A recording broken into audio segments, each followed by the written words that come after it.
meeting of the Manchester by the Sea. Select board clerk. Jeff. Here. Brian. Here. Kathy. Here. Ann's here. John's here. Excellent. The first order of business is police sergeant swearing in. Greg, would you, or Todd, please. Again, want to have everyone come in. So again, thanks everyone for being here tonight. Thanks to Ryan's family and friends for coming to this momentous occasion.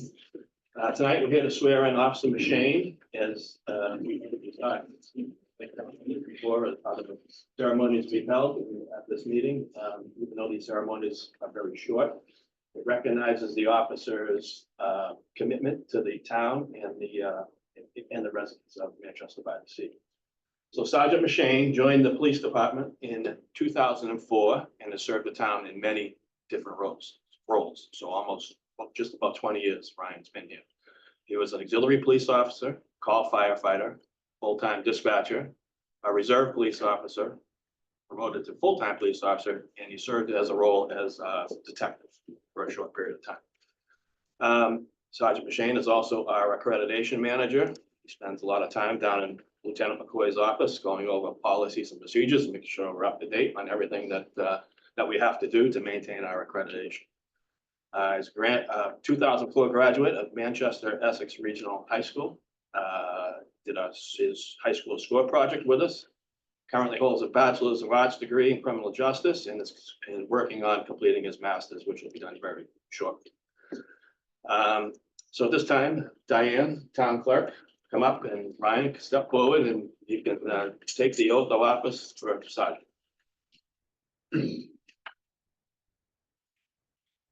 Sorry. Hi.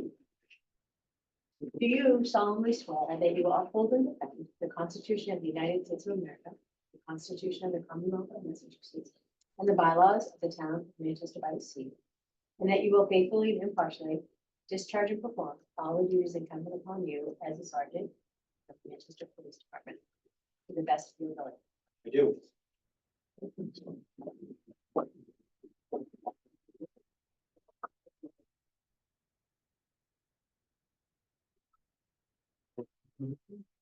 Congratulations, Sergeant. Thank you for. Congratulations. Thank you. And finally, to conclude the short little ceremony, I asked Ryan's wife Joanna and his son Jackson to come up and do the ceremony of badge fitting, and I think the town employees can take a photo.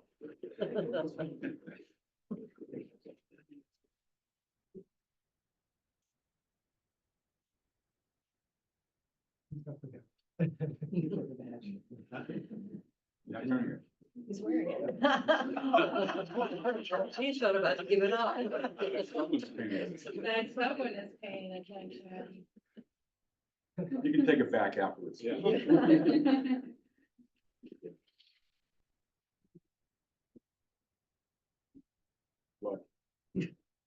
What's the important? That one right there.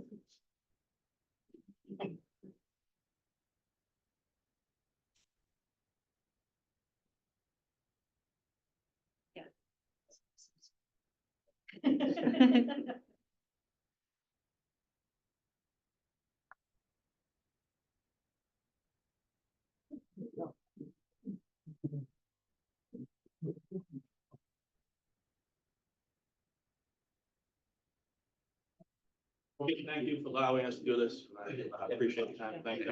Appreciate it. Thank you. Our pleasure. Congratulations. The old grandmother. Yes.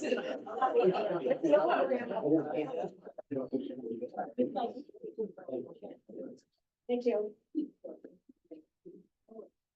Come on, same time. Mom must be late. I'll see you. Are you really?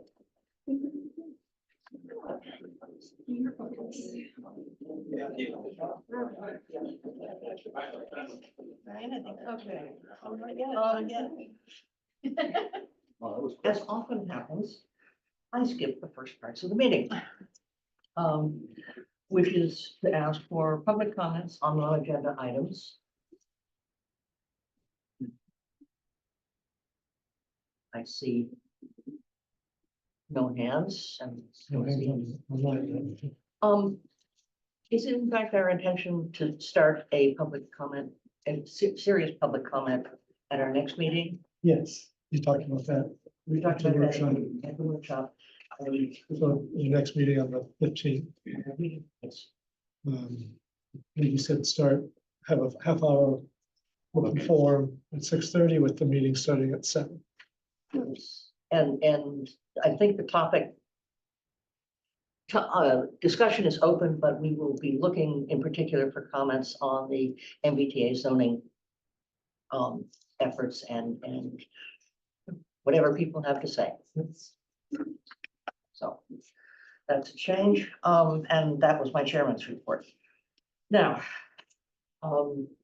Brian, Well, actually, on the action item? Yes. do we have a oh, moment? sure, I believe we had discussed getting a debrief for the board on the emergency preparedness tabletop.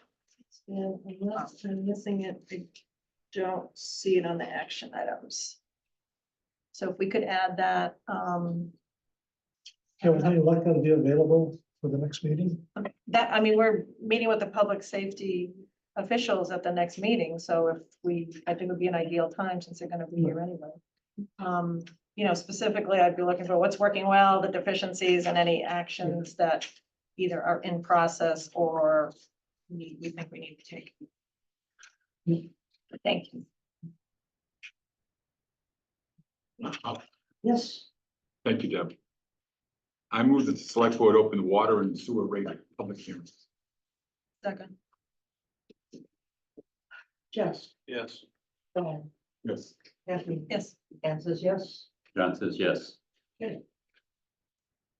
How we doing?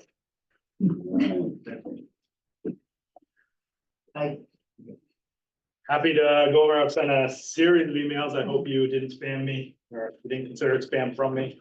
You know, like we started to discuss at the last meeting, some fairly substantial capital improvements that we need to make and tried to offer a couple different options for how we might go about paying for that based on utility rates rather than on tax rate. And I'm not sure if you want the specific details, but I think I landed kind of in a kind of middle scenario where we did need to institute call it a capital fee by meter size. I started on the low end on that one, but we also need to, do something with the volumetric rate. At the last meeting, I heard that we could consolidate some tiers because there wasn't a lot of differentiation between a few of them. So I think I explained, how I would approach that and seemed to make some good sense. One on the, consolidate the bottom 2 tiers and consolidate the top 2 tiers to end up from 6 tiers in the current system to 4. We kept the tiered structure. So, the more water you use, the more expensive it gets per gallon or per 100 cubic feet. Today, sorry I didn't get to it earlier, but I gave you some kind of scenarios where if you're a family of 2, what you might expect for an increase in your bill, and all the way up to a family of 7, as well as if you're on the higher end or the irrigation scale where you'd end up. We also had to look at the sewer rate because, as you know, we are planning our capital improvements for the wastewater treatment plant. So I think the math checks out. It's just a matter of what we think we need to institute and when over the next few years. I tried to take a approach where we're kind of even over the next few years, so there's not a sudden increase, 3 or 4 years, from now when we're, all the bills are final and we need to pay for it, for real. But happy to take any comments or answer any other questions. There's, I assume that's where you wanted me to start. Was there somewhere else to start? I was hoping you had a slide or two because Oh, I'm I'm sorry. not sure which of the pieces of paper I'm talking about. Right. Um, Yeah. If Greg wants to bring up my email, that would be probably, I I guess, have a question. yeah, I think there were some aspects of the information, and I apologize, there was some late breaking information. I have not reviewed it.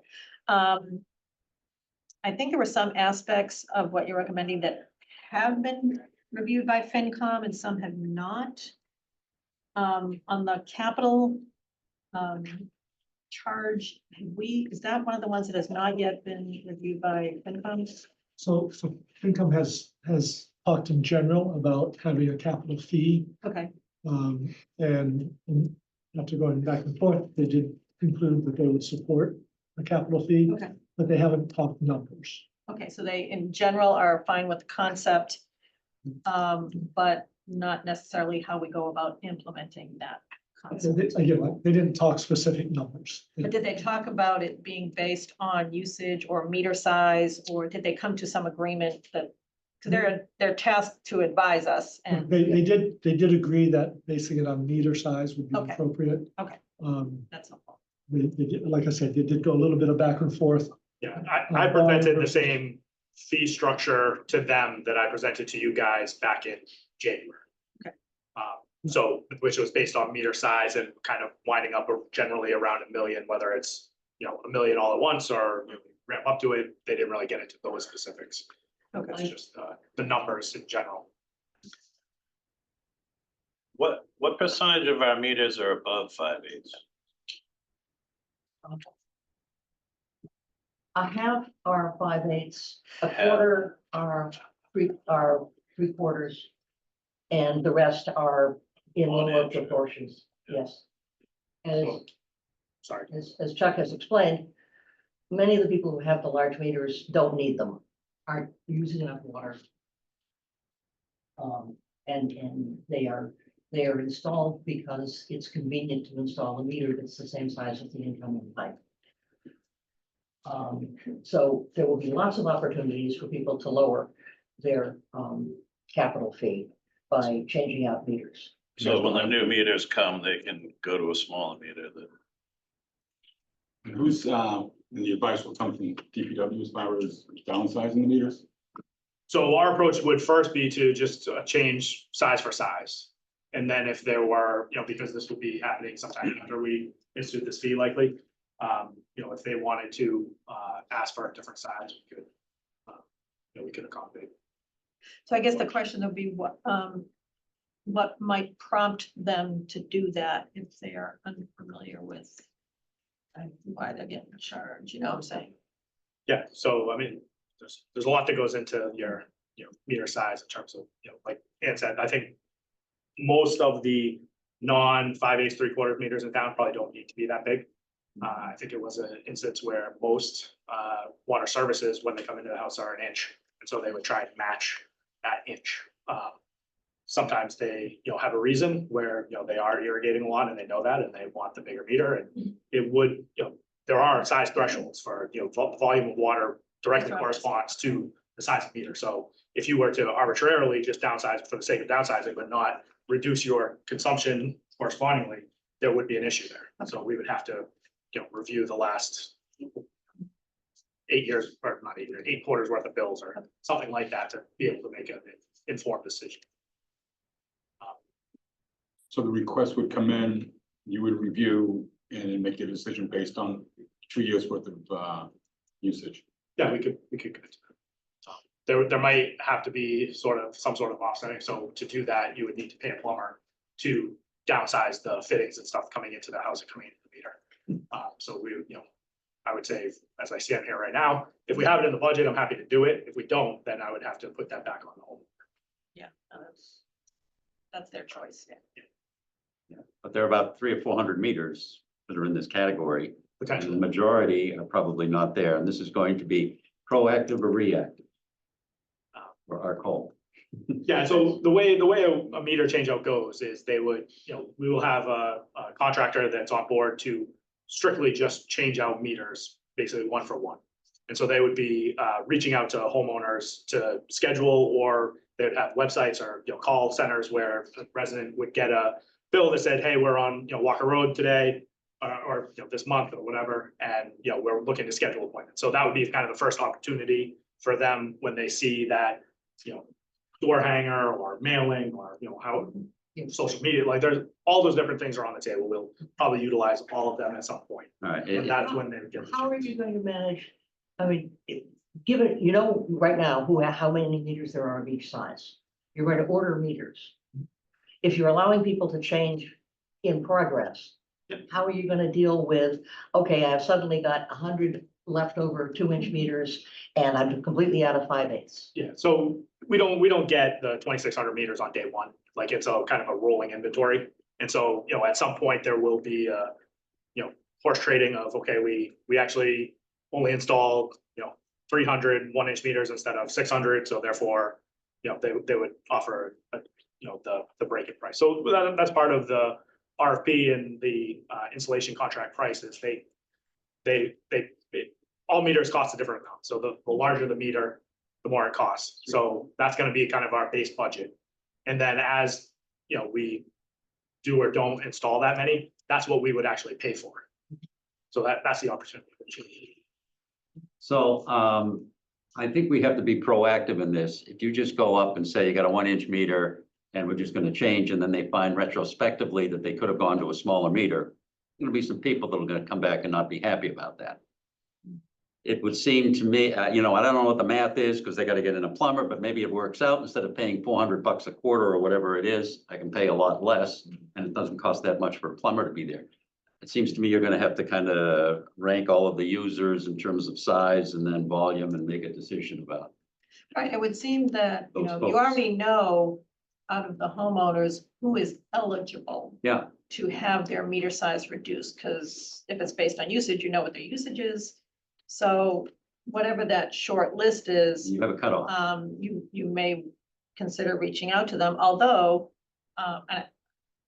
if you were gonna be charging fewer people for the larger cost, then that means everybody else's cost is going to go up as well. So I think, I would just suggest thinking that through a little bit. That thing seems a little, not to say it's, but fluid. Yes, no pun intended. It's fluid. It's not necessarily changing water consumption, because those people have the habits they have. And the Well, costs that are associated with that are associated with a meter, which all of a sudden you're not putting on a bigger meter. It costs us less and it's gonna cost the consumer less. It would be So, helpful, I that think, makes- to know how many people are eligible for a meter size reduction yeah. based on their usage and the size of their pipe. If it's a small number, we don't have to spend a whole lot of time talking about it, but if it's a significant number, that could change the way you want to set the fees. So I mean, there's 2,000 5/8 and 3/4. So that's a lot of backlog of work before we get to the point where we're worried about.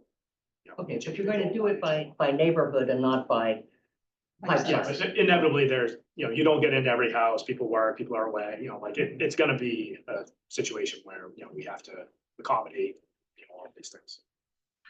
And when I first looked at your idea of having a capital charge, I thought didn't read it carefully. I thought you were talking about a capital charge to pay for the new meters. And that makes sense to me, because only people who have meters are going to have meter upgrades. But that could be taken care of with $500,000 over 3 years, rather than $3 million over 3 years. And I'm worried about the huge single step. I think it's going to be harder to get. I think we are going to have more unhappy people with a huge increase, particularly one that's not for anything we currently have in our fixed plans. You're building up a bank account to spend starting in probably 27, maybe not even that. Well, by 27, those bonds we'll have to start paying those bonds in 27. Which ones? The bonds we've already Cover all approved. The ones we, but the PFAS, which is what I'm not worried about the sewer. Understand, but we approved 4 million in water bonds. Yes, And so paying off those water bonds will start in a couple of years. okay. So But- you could ramp up the capital fee over the next, couple of years to get to that number. I- But I think, We're doubling and more than doubling a lot of water bills. well, that's why I'm saying ramp up to it over a 2-year Yeah. period. But we have in the past paid off water bonds from, from, taxation, General fund, yeah. the general fund. And the general fund is reviewed fairly closely by the finance committee. Um, I'm worried that we're building a slush fund and that it. Yeah, I'm confident it won't be a slush fund. It'll be spent.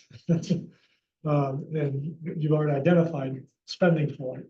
The question of whether or not to use taxation versus user fees, that's, that's a debate you can have for sure. And user fees are usually based on usage and not the arbitrariness of the meter size. Most people aren't going to recognize that they have a problem until they see their bill and it's got a $600 a quarter or $400 a quarter extra fee on it. And then they're not going to be happy.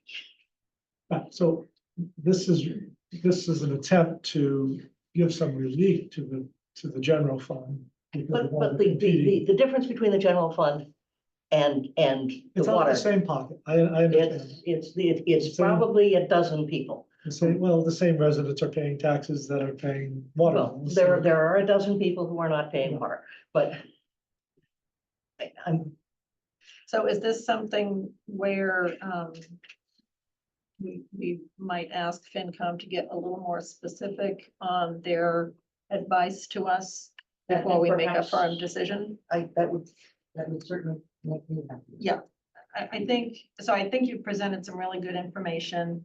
Like I said, I just haven't reviewed all of what came in this afternoon.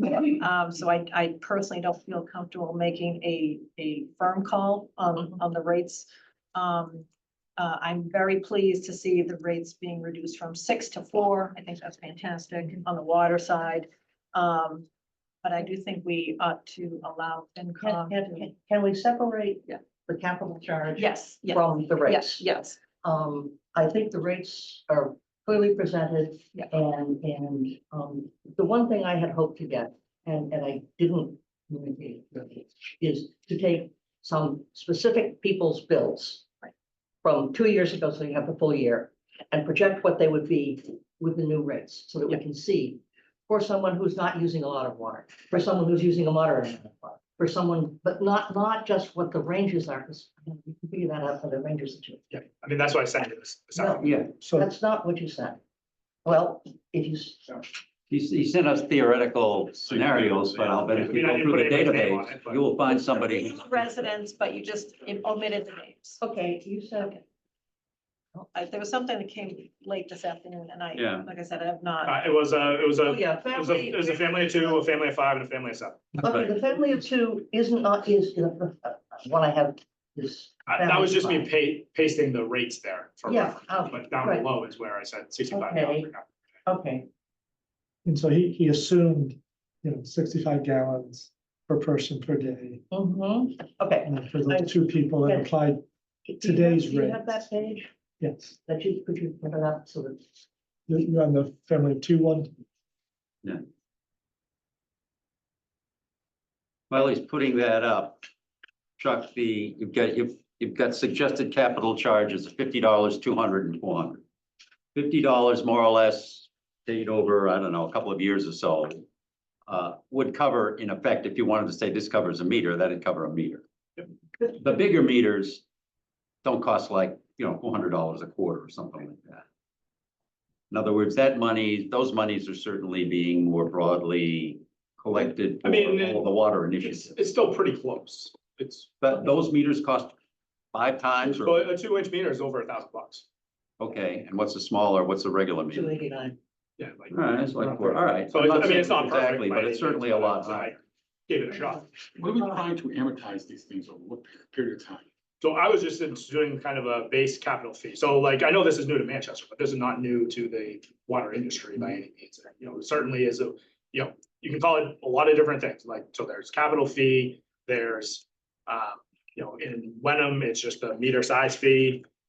In Marshfield, it's a, base rate. So like, so if you use in our tiered system, if you use just within that tier, you only get billed for what you use, but there's some that just start that first tier, it's a flat fee, so, it would be, in our case, it would be around $60 core, would be the base fee. So if you're, like John's example, somebody not using any water, they might get a $20 bill. Like that just doesn't happen in other towns. That's how they do it. But that's not, to say that's right or wrong, there's many ways to do it. And so what I was trying to do, Brian, to answer your question is just, we have these costs, they're definitely coming.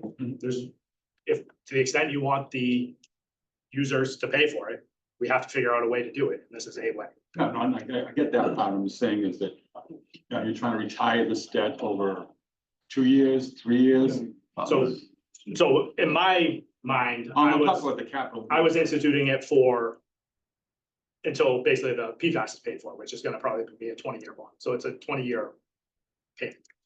And I think what John and Ann are getting at is, if we're just using the capital fee or a meter fee to pay for meters, it'll only take a year or two at the rates I propose. And then the money will just continue because, hey, we've got the Well, PFAS we'll to be deal with, rolling and into it'll just kind of PFAS payments. blend into that. Well, I And mean, then, we like- would still be evaluating the fee every year. Yes. Could Yeah, reduce so it all of if we this is, didn't need it. subject to the annual review that we already do. I'm just trying to start at a spot where I think 3 or 4 years from now, we're not quadrupling this fee, we're not cutting it in half likely, but it's somewhere kind of in the middle to make it a steady Especially transition. with debt by 1,000 cuts versus massive whopping up. I'm just So trying to pay for the. If I'm reading this correctly, the family of two, under the current proposal, their water bill would go up by a 20%. little less than $30. Their sewer would go up around $70, but then the meter assessment would be $200 Right. annually. Yep. So, So the volumetric rates are not, right. significant, I would say, but, they are going. No, and Is what's And then the significant. base rate, Right. or the capital fee or any of these things, is you gotta start somewhere. I looked at this. I did an analysis of this afternoon. I had a little time. And for this scenario, that person's bill is gonna go up 20%. And most of that 20% is that $200 capital fee. You back that out, the rest is the 7% that you said everything's gotta go up by 7% for reasons. We can talk about that, but that's the number you would assign. For the second scenario, it went up 40%. This family of 5, and that's the only irrigator. And I have to say, this example, this is one of the top 10 consumers. This is over 1 million gallons a year this person uses, and 90% of that is water in their lawn. This is a very big lawn. A maker. And their number, and they also have large meter, and their number goes up 40%. And then the third group was a family of 7. They weren't irrigating anything. Yep. And, but they were using about 160,000 gallons a year, and it went up about 11%. So the lower users are going to see greater increases because that capital cost that you're suggesting is a big percentage of what the increase is. And most of the people in town here are down in that area. So they will see those numbers in and around 15 to 20%. So all due to that fee. When I say most, I mean 70%. Right, so that's where you could ramp that up. You don't have to hit the 200 a year. You could go in the first year 100 and then in the second year another 100. So you could, Yeah. if you wanted to step it up gradually. The other.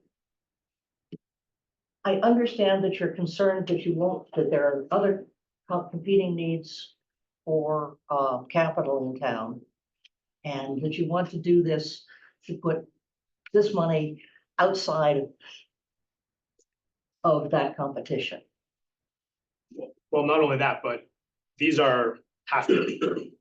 All the other stuff is subject to town meeting and all that stuff, and like you said, it's gonna be a debate and it's gonna be a town decision. These are not really town decisions, and I feel like it needs to be taken out of that. But that's. I'm sorry, I think our budget is a town decision. Not, and when it comes to the rates for paying for like, we don't have the option of doing PFAS. Any other, buying a DPW truck, buying all, those are decisions, typically they're, not controversial, but they're, they are choices. Do we know how much, This PFAS is not a choice. do we know how much the PFAS is going to cost? I could say at a minimum, it's gonna cost 10 million, actually probably more than 12 million or 10 million, and at a maximum 27 million is the numbers I have today. So that's with no help from the state. Big range. Very good. But even a $10 million bond is So- roughly $1 million a year. So Yeah. in order to kind of stay on topic to your point, Ian, are we going to separate the discussion around the rates versus the capital? And I guess my question is, are we comfortable with the 4-tiered rates that Chuck has presented, or do we want FinCom to take a look at that as well? If you're asking me, I'm happy with the 14, it's my. Taking a poll, yeah, I mean, Jeff, Yeah, I'm okay with that, but like, I think you're right with the capital, and we need to look into that more. I agree. I think, we're asking, and throwing the capital, we're asking the taxpayer to take a big bite, and, it's a, economy sucks right now. And you don't want a culture shock here. No, I'm good with the 4 tiers. My reaction after looking at this, and I think we do have to have some sort of a capital piece in there. But because it's such a large percentage for such a large percentage of the population here, that maybe the rates don't increase quite as much at the lower end, and maybe they go up a little bit more on the higher end. I don't know. Are you to try talking and about balance it. rates? Just or are you on the talking 4 about tiers. The 4 tiers. The 4 tiers. And so, yeah, in general, I mean, I can live with what you've got, Chuck. If I were making a recommendation, I might go down a few percentage points on the lower numbers and a few percentage points higher on the bigger numbers, but I'm okay. Seems like in this situation, we're not going down. No, maybe not. so I guess my suggestion would be that we take a vote on the water rates. Right. And give FinCom an opportunity to advise us on the capital. Mhm. I hear that as the consensus right now. Do I- So I would move to accept the, actually.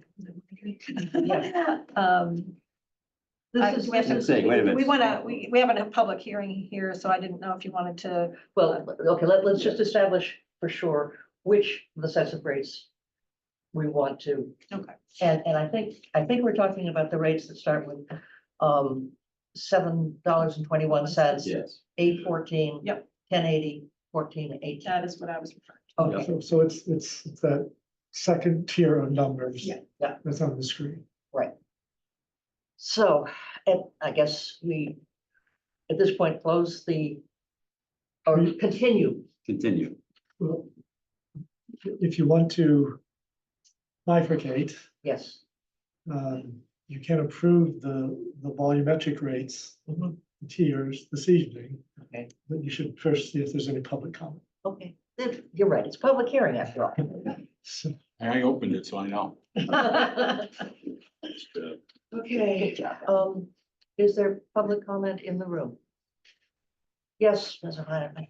Lorraine Iavani, 28 Pine Street. Just a reminder, I know you all know this, and good questions from Kathy over there. But what about population? 2 people are seniors. And I just want to throw that out. And we know what the percentage is. I know John does. So, thank you. Is there any discussion from, not seeing any hands.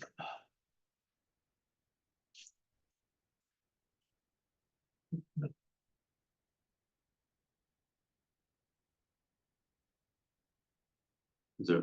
We got one in the room here. yes, oh, sorry, yes.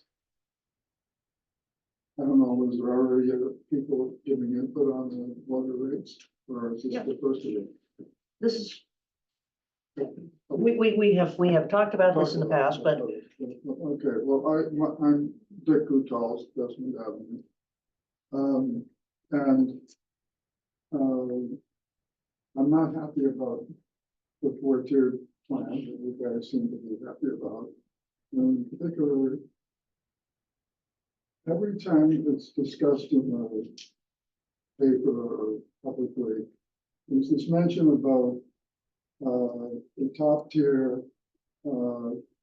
parenthesis, these are mostly people who are doing large scale irrigating and so forth. Well, my rate often goes up into the higher end. I have a very small house. We have 5 adults, lots of showers, lots of washing, next to no watering outside at all.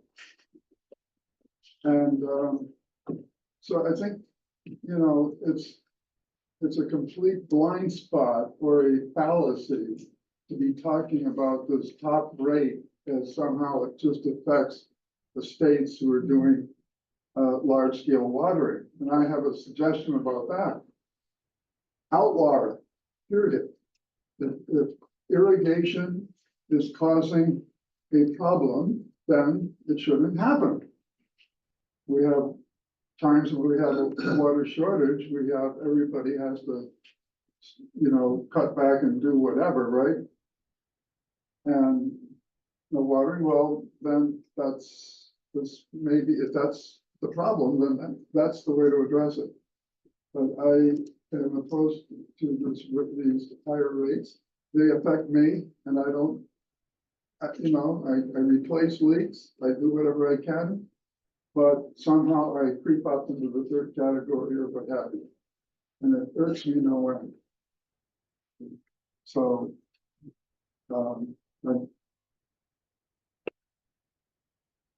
Thank you. We hear you. spread it out, if that's the case.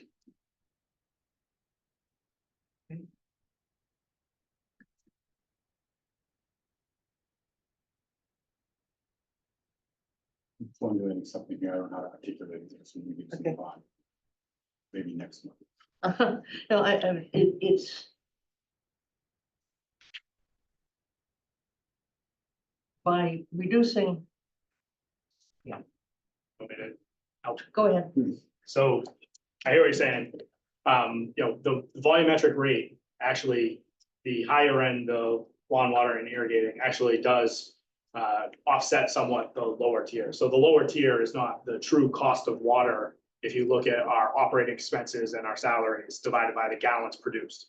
So it's kind of a little bit of a conundrum, a catch-22 that, you know, even though some folks are just using it for indoor use or have other, you know, extenuating circumstances that they might not see their bill go down. And that's just a function of the fact that we have basically fixed costs when it comes to our energy, our chemicals, and the cost to produce the water. And then we have a finite amount to sell.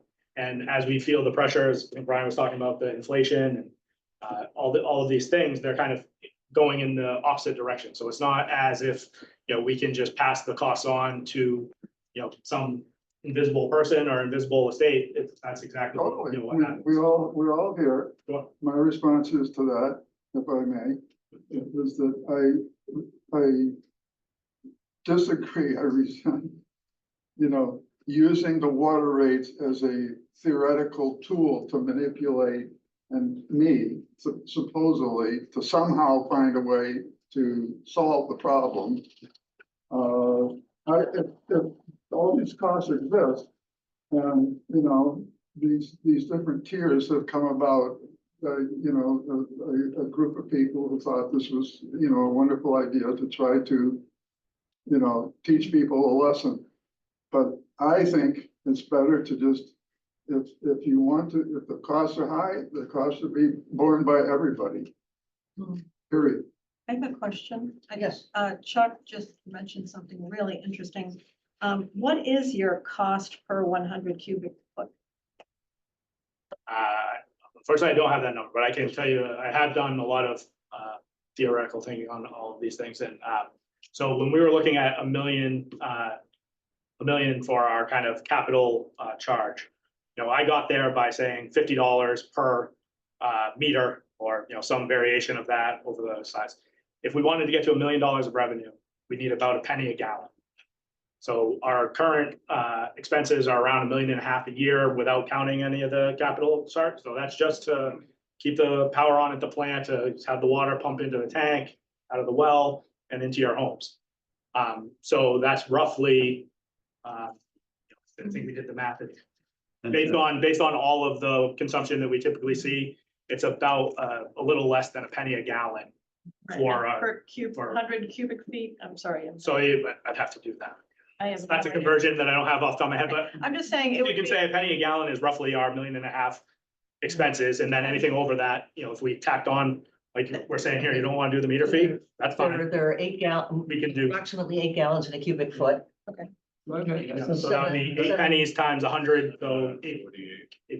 $8, okay. The reason I asked the question was because when I heard you answer this gentleman's question, it gave me the impression that the higher tiers were subsidizing some of the basic cost of the system. And it looks as though if it's roughly $8 per 100 cubic foot, that's what our cost is, then it's that lower tier. We're not covering our costs with the $7.21.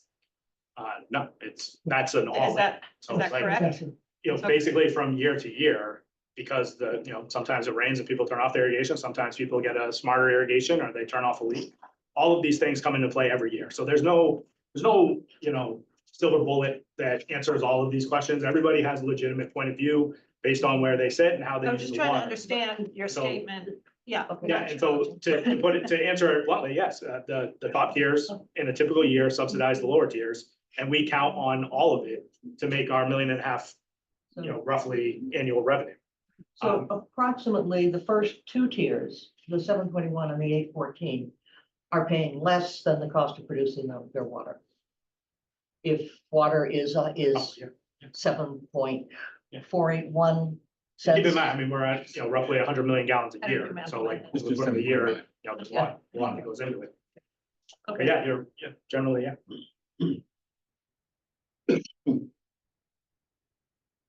Greg, we're coming up with a process that we could go by to say that we approve the rates and we want to continue to discuss the capital.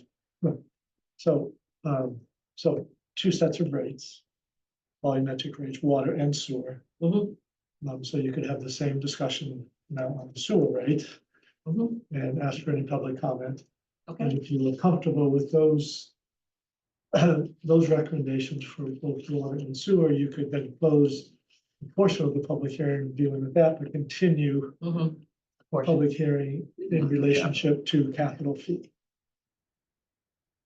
Okay. So I think I'm hearing a consensus on the rates, the volumetric rates for water. So now we should start discussing the volumetric rates for sewer. So we want to close, We don't need to close No. it yet. It's not gonna talk sewer. right? We have to Water talk and sewer, sewer. water and sewer volumetric rates. Then we'll close the hearing for both of those. So I think you want to move on to the sewer rate now, which is proposed as a 7% increase. Mhm.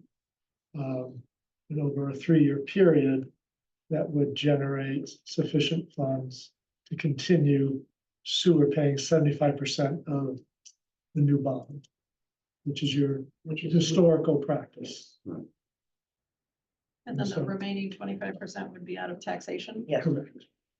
and the logic behind that is that everybody gets some benefit from having sewage, No doubt. not running in the streets.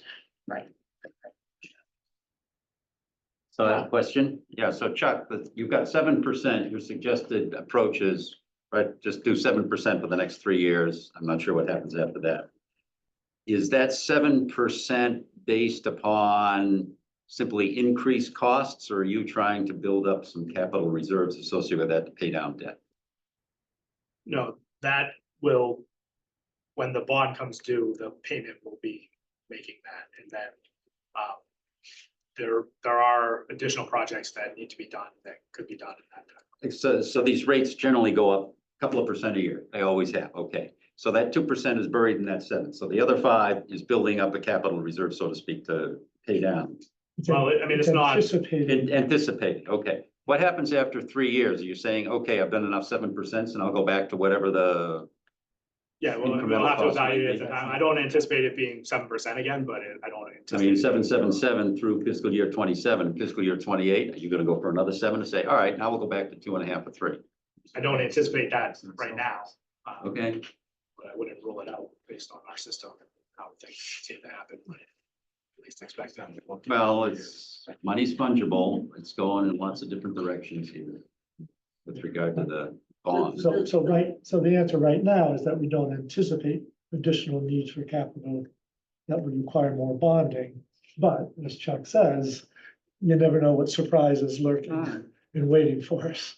So, So, baked into that number is about the 200,000 in capital that we've been doing. Some of that goes towards pipes, some of that goes to one-off projects in the plant. Obviously, we're doing a much bigger project now, so I wouldn't use that money for one-offs at the plant, but we do have a significant backlog of pipe work that will need to get done.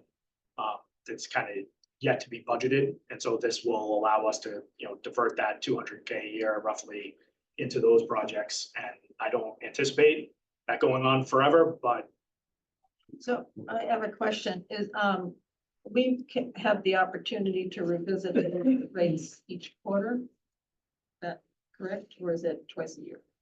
it's really once a year, Once a year? yes. 'Cause I'm definitely, a little uncomfortable with this building of a fund without a clear so that, utilization. we are not building Because- a fund on the okay. sewer side, or the water side for that matter, based on the volumetric rates. The capital fee, all that way you want, but the volumetric rates are really paying for the volumetric work that needs to be done on an annual basis, and there's no necessarily building up. It's just these projects are very dynamic, and, this is funding that needs to go into the enterprise fund so that we can authorize it at the following town meeting. So this is not a situation where we're, we know exactly what the, bill is gonna be. We just know that there are bills coming. And, just because I haven't said it's a $200,000 pipeline project on Tappan Street, doesn't mean that that doesn't exist.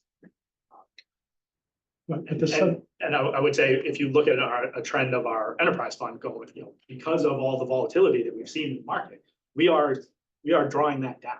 And if you look at the revenue numbers that I did provide versus expenses, expenses are outpacing revenue. So this is a correction. So I just want to make sure that's very clear. I'm not trying to run up a bank account. So, but the sewer, I guess, for the ratepayers, it's about, what, 2.7, was it 2.58 million? That's the sewer, that's for the extra expenses you've got associated with. Yeah, so that's the bond that was approved. Yes, That's the project. that's what was going in there, 25% was going, that's public. So that's over and domain. above the 200 or the enterprise fund in general. Right, okay. So you've been spending a certain amount, now you're gonna be spending more because you need to spend more to do that. The 7% is covering that, plus whatever you've been doing every year, which is a couple of $100,000.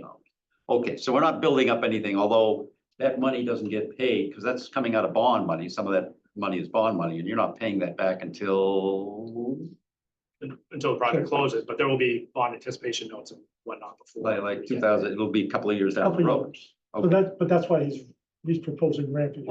Well, that's right. I mean, it is So we don't- collecting money in a sense that you're gonna write a big check in a couple of years, and you wanna have that money to write that check. And this one is Well, no, I'm going not- year I'm by not- year incrementally and not raising it 21% No, this year. one shot, no. Correct. But what So would that's the the alternative. requested, You could wait 2 more years And it goes up by and 21. it goes up 21%. This we thought would be more palatable for people's budgeting purposes. Yeah. To go up a little more my incrementally. question though is, anytime you talk about like a 7% operational jump, that's huge, right? So, next year, when we're sitting here, if we're sitting here. Depends on what we vote tonight. What are you gonna ask for an operational increase? Are we going back to the 2.5%, or is it gonna be another 7% on top of this? What I'm 7%? budgeting is 7% per 3 year years. as a rate increase to, That's what I'm. and we are trending so that we need to pay that bill when it comes due on an annual basis. We also need to do projects in the interim. So that's why I'm keeping it flat. So you're talking. And so like honestly, my operational expense this year was held flat, 0. Knowing that we had to raise the rates to cover all this other stuff. So I'm trying to play both sides and get it down the middle But you're talking 7% over how many years? You don't know. each year. 3 years. So in 3 years, it's not 21%. But at the end of 3 years, you're saying, He says I he doesn't mean, know. all of this is we'll reevaluate year to year, Yeah. but what I'm getting at is we have projects and we have bills to pay over forever. It's never gonna stop. But, I need to plan on these projects and I need them to be fundable, and this is how we get there. But barring any other major surprises, the plan would be after 3 years of those 7% increases to go back to the more 2 to 3% increase. So this is, From an operational perspective. this is covering the fact that our revenue is less than our expenses. We need to correct that. We also have plenty of projects on the horizon, and we have projects that are in planning stages that need to get done. I can't come to you every year and say, No, no, here's no. 16%, here's 5%, here's 3%. I think what would be helpful in the future is, you know, a rate is just a way of liquidating cost, distributing cost, that's all it is, right? What would be helpful is understanding out of the, you know, $17.06 or whatever rate, how much of that is true operations versus projects? It's in my, And I'm, literally sent, like I said, literally sent that pie chart. Yeah, the Okay, pie so chart. that's To the, show you exactly- yeah, that's what I'm, like I exactly what said, you lots want. of The man emails. tailored his email to you. Thank you. Lots of operations, emails, and. Well, I mean, this is a very complex topic, and I this is the understand, Chuck. deepest we've ever got into it, and I mean, I am here every day, living it, so I just want you guys to know, I didn't come to this No, decision lightly I to, understand. you know, so the taxpayers and the ratepayers, this is, Chuck, I'm sorry, which email should I be looking at? it's all in the same chain, so if you go to any one of my emails, it's me responding to a previous email. 2 o'clock this afternoon. No, Okay. no, I think this the is rate a one picture. came the pie chart one Pie came chart. this morning. I've got 210. That was the one that had the So I've got a family question, of 2, family of 7, family of 5. okay, got a question about the pie charts. And you said it didn't quite match up, but okay. water revenue went down in fiscal year 23. And sewer revenue went up. Now, water eventually becomes sewer. Not all of it. Not all of it, but a good chunk of it. I'm just wondering why. Do you understand why that happened, or is that just because things don't quite match So up? like I said, seasonally and year to year, nothing is ever the same. So Water- that could have been a rainy year where a lot of people It turned went off down, their irrigation. Just went up. It also could have been, you know, coming out of COVID where we saw differences in work from home, not work from home, going back to work, going back. So there's been significant external factors that have, Last summer was rainy. and then there Which was. means that the irrigation, which it does not go into the sewer. And then there was 1 year where we actually had a mandatory ban. So like all of these things happen every year based on the situation. That's why, you know, I'm saying 7%. You know, tell me what really happens and I'll tell you what we have to do. But like, so I'm just doing the best I can to make sure things get there. And I'm trying to give you all the information that I think you want and that you've asked for. I don't know how else to do it.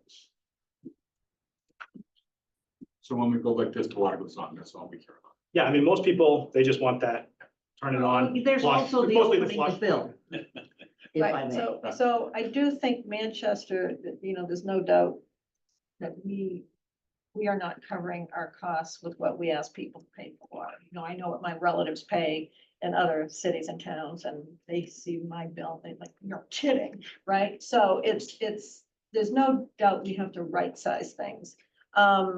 But I'm just trying to think about the best way to communicate this to people. Because we're talking about some pretty big jumps and, you know, we shouldn't undertake that lightly. So I think you also sent some trend charts and I think, so that's what people remember is what they paid last year, you know, so, looking for that. Right, so The, we also need to remember that voters approved both the operating and the new debt. Yeah. So voters have approved that. So now the question is, how do we actualize the payments that people have authorized? Right. So when we talk later on in the agenda about the budget process, we want to maybe revisit this conversation as a way to do things differently when we ask people to vote on stuff. Because they vote on stuff and may not fully grasp how that's going to impact the bill that they get. And maybe we can do things a little differently. I think it's subject for discussion. Our rates right now are, the task force looked at rates in surrounding communities. And we're about in the middle, Not sewer. not No, sewer. we're trying to talk about sewer. Okay, I'm sorry, sewer, that's correct. You've already dismissed water. But Are there people that have meters just for irrigation that don't pay sewer? How many of those are out there? So it's kind of a combination of irrigation and deducts. And so there's roughly 600. And that's in that 2,600. So there's about 2,000, main services and about another 600 second meters, roughly. And then there are people who are not on the sewer at all, Correct, yeah. So about which is. 2/3 of the town is on sewer and the other third is septic.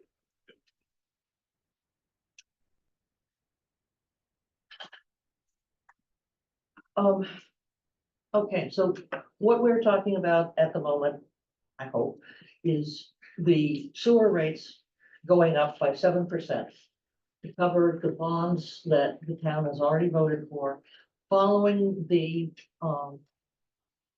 division of costs that the town has used consistently, which is to say that 75% of sewer capital goes on the sewer rate and 25% goes on the tax rate. So this is what has been practiced in town for at least a decade, probably several decades. And you're saying that there's a need to significantly increase the sewer rate to meet that, the bond, your 3/4 of that bond. I'm sorry, it's not the enterprise funds. Yep. And you're proposing that we do that stepwise rather than going up 21% in one year. Is that Is fair? Is there a way to phrase our approval here so that there's some kind of a check at the end of the 3 years? There's a check every year. Well, I just, we're relying on Reminder. we're relying on institutional memory here. Mhm. And that's what I'm not comfortable with. I'm perfectly fine with raising the sewer rates 7% over the next 3 years. That's it. That's where my comfort ends. I mean, I'm only asking for this year, Yes, assuming that we're gonna yes, stay on. because the same path. voters have already voted for that. Yeah, we're not voting for all three, we're just But- voting for one. But I'm concerned that the 5 of us may not be sitting here 3 years from now. And the town administrator may not be sitting here 3 years from now. And we rely on institutional memory to know that we're supposed to stop increasing it by 7%.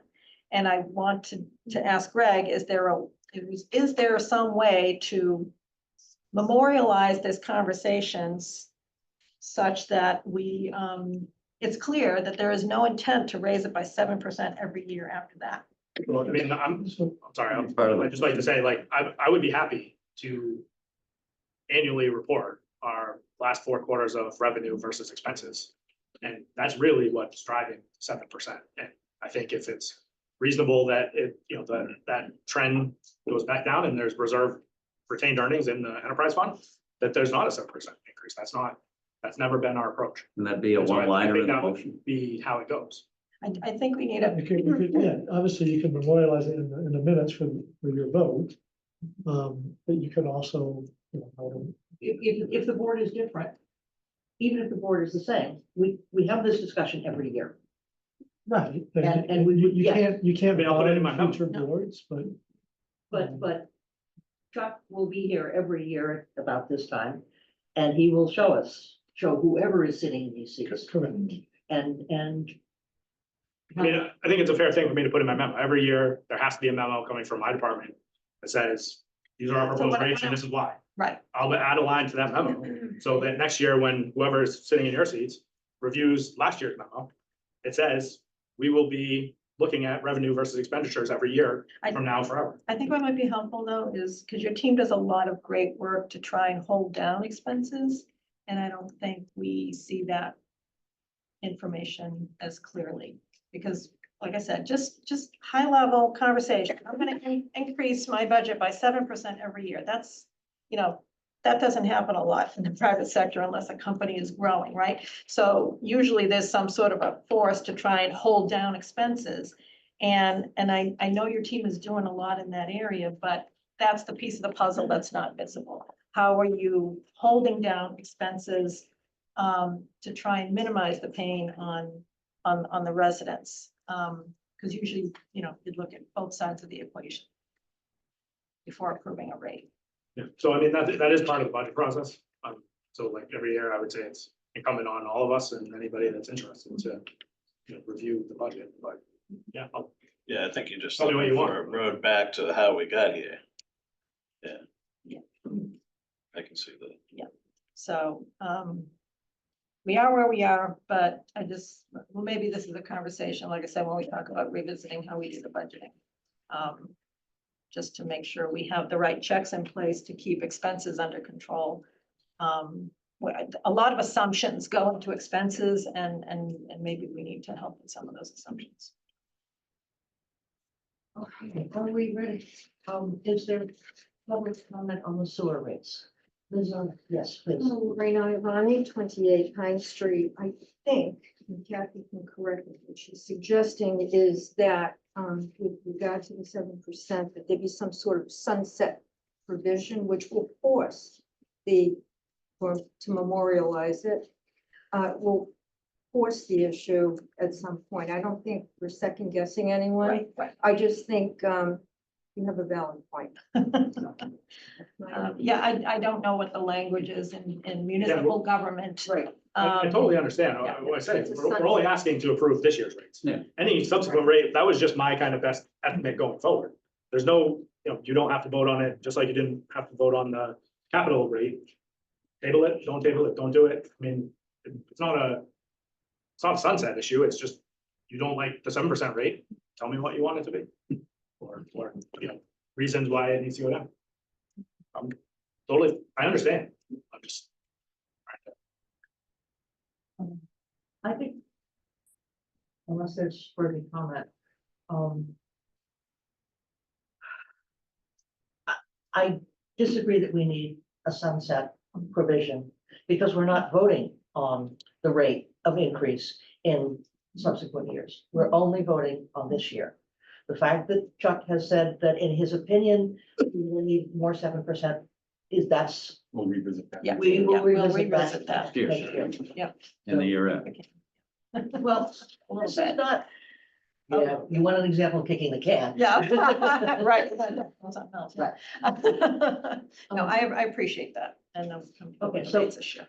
Do I have a motion to close the public hearing for the volumetric, yes? It's Jim. That's me, but go He's ahead. not sure he wants to. Yeah. To close the public hearing for the volumetric rates of the water and sewer. Good. That's, But we're leaving we're just closing the public hearing for those things. That way we can vote on them with the hearing closed. We will continue the hearing for the capital over surcharge on the water rates.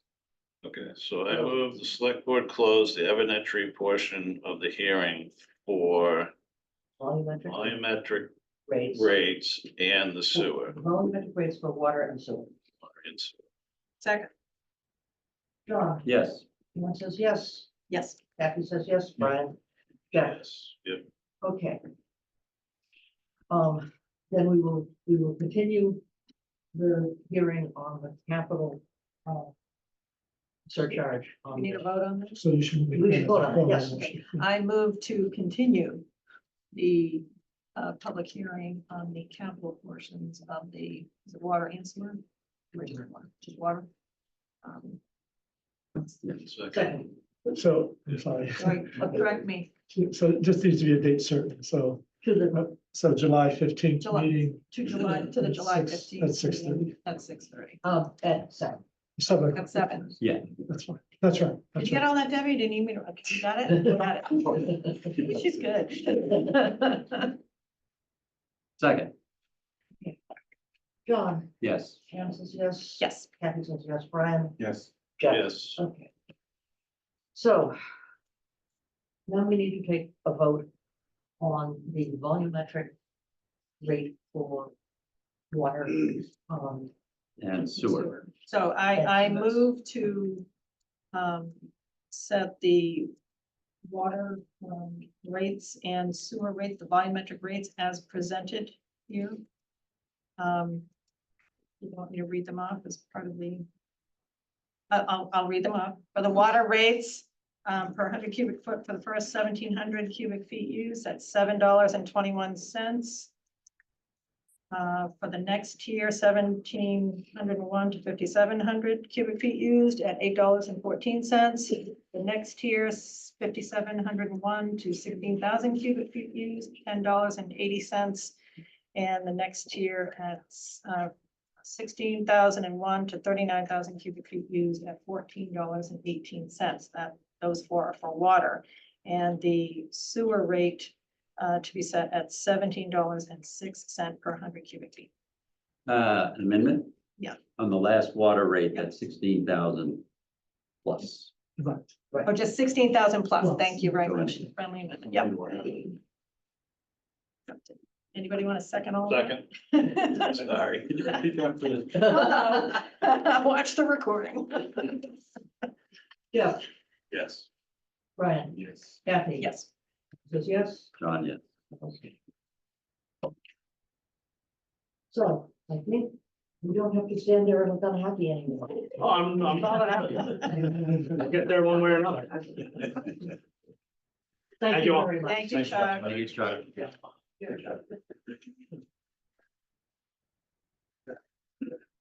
Okay. The next item on the agenda is the town hall flagpole petition.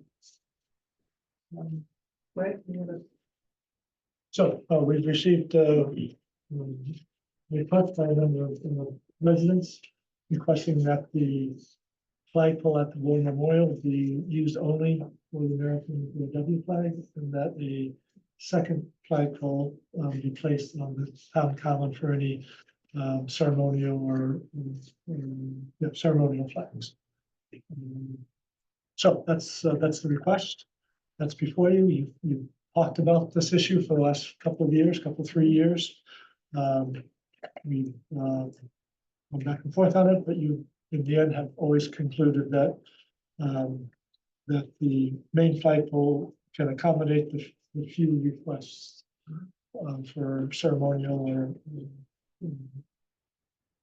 ceremonial flags. Typically, we'd have one, maybe 2 a year. So it's really been the June Pride celebration that you have declared as part of your policy to endorse that, and for any endorsed event as a town event that you would support a flag. So that's the one that has come before you.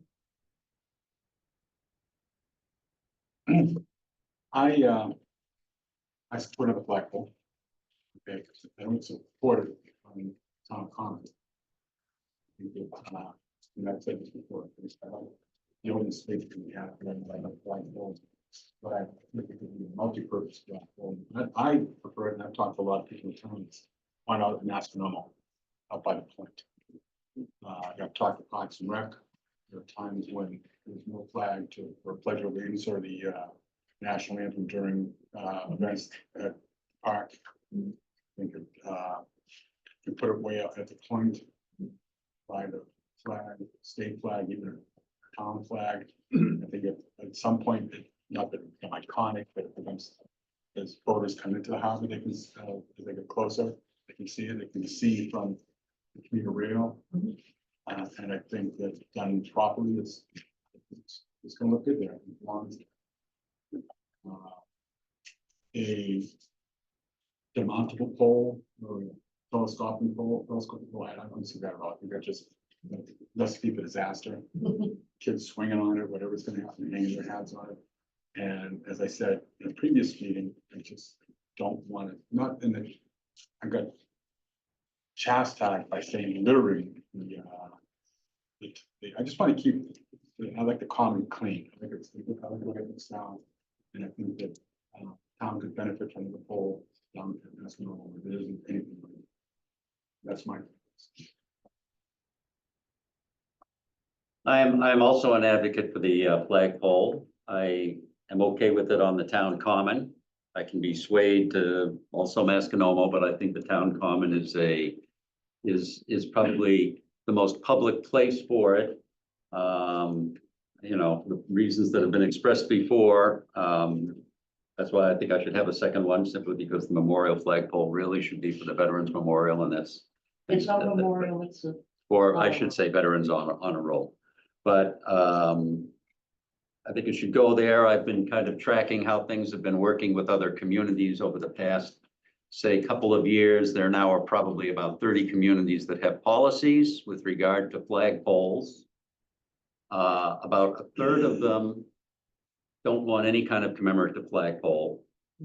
About a third say, yes, you can have a commemorative flag, but they're silent on what flagpole it's going to be. And then there are about a third of the communities that have said it can be a commemorative flagpole only. In other words, the flagpole that has the US flag on it can only have the US flag and the POW flag. I think we're rather unique here in that we have one flagpole in town that's really the principal flagpole in town. And it happens to be in an honor roll setting. It's not just a flagpole in front of a town hall. So there isn't any other town that I've seen that has that particular unique situation that confounds things, of course. So my position is, I've seen the diagram. I think the plot plan that Chuck said, and he suggested a flagpole that could fit out there on the common and be a collapsible, actually removable. It becomes flush with the ground, so it doesn't stick up at all, and then would be mounted whenever there are flags that the select board would deem appropriate to put out there based upon a review of this situation. So, the petition that's in front of us is a little bit different than what we discussed last year. I personally don't see the need for another flagpole. I just don't think we have the volume of requests to warrant it. However, you know that old saying, the definition of insanity is doing the same thing over and over again and expecting a different result. So we've been talking about this for about 3 years now. And we haven't scratched the itch or answered the questions that the residents have around why we allow commemorative flags on that flagpole. I think to the average person walking by, they, whether resident or visitor, the honor roll looks like a memorial. Whether it was intended to be that or not, it looks like a memorial. I think the town made a mistake by putting the town flagpole in a place where it could be misconstrued what its purpose is. Their I'm argument just, is that, you asked me, their argument is not that it's the town I- flagpole, I- it's their flagpole. well, that's what I'm getting there. So Okay, sorry. apologies for being a little long-winded. But I feel that the visual that's on the town common is confusing. It causes confusion. So we are where we are. I personally do not see the need for another flagpole, but I can support bringing this conversation to a town meeting where I think that needs to happen. I think we have some people here with you know, views that are, you know, we heard last year, we heard the year before. I think there are people who may or may not be in this room with different views, but I just feel that this is a conversation that may be best adjudicated at a town meeting because it involves some type of expense anyway. I would not be in favor of the collapsible flagpole. I think that does a disservice and is disrespectful to whatever flag would be on it. I hate to use the term cheesy, but it sounded cheesy to me. I think that is disrespectful. If we talk about putting a second flagpole on the town common, I honestly believe the right thing to do would be to hire a landscape designer to find the right spot. I think we got into this situation by maybe not carefully considering the right spot as to where the flagpole could be. So I think all of that involves some expense and conversation, and if the town wants to do that, fine. I personally don't support it, but I just think the town might need to have that conversation. That's kind of where my head's at. My, You didn't answer, Jeff. I'm sorry, Jeff. Yeah, I 100% support the second flagpole or some second means for people display commemorative flags. I've talked with a lot of veterans, a lot of families of veterans who are no longer with us. To me, that flagpole, the way it's set up, is an integral part of the honor roll. A lot of the veterans don't want another flag there. I can understand that. And, I don't, there's a controversy here that's gonna keep going on and on and on if we don't do something. And I feel that we should do something. I don't, we're making one group very happy and then we're making another group very upset. And I don't think that's, with the circumstances around the honor roll, I don't think that's something we should be doing. I think we need to come up with another answer, whether it's Mascanoma Park. I don't have a preference on what it is or where it is, but I really believe something else needs to happen. My take is that the honor roll and its flag, somebody else, is not the town flagpole. We need a town flagpole. I think it should be on the town common. I think it should be taller and more prominent than the flagpole on the honor roll, and that it should fly the US flag and every day be lighted properly. And when there is a commemorative flag, it flies underneath that. And I think it should be a big, prominent flag, and we should add Kathy's, I agree with Kathy. Hire a landscape architect and make it as attractive as possible. I think putting it off in another park, it demeans our celebration. No, Mascanoma Park is not the center of the town. The common is the center of the town. We can agree to disagree. I'm sure. We've all disagreed in various ways. So, And again, my intention is not to hide the flag. Okay, Good. that's, and I just think that actually, on the point, that Mascanoma is a prominent place. So I like what Ann said though about, because I was thinking along the same lines that the average person walking by thinks that's the honor roll, a memorial flagpole, because they don't understand the history, nor should they. The visual is wrong from a town standpoint.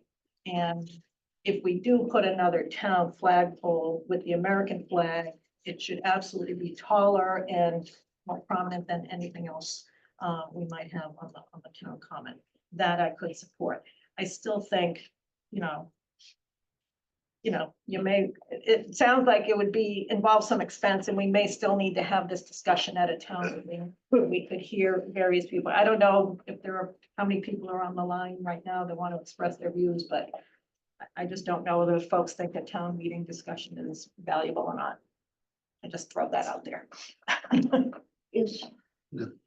So I've just got two follow-up comments. I agree that we probably should consult with somebody and say, what is the best spot?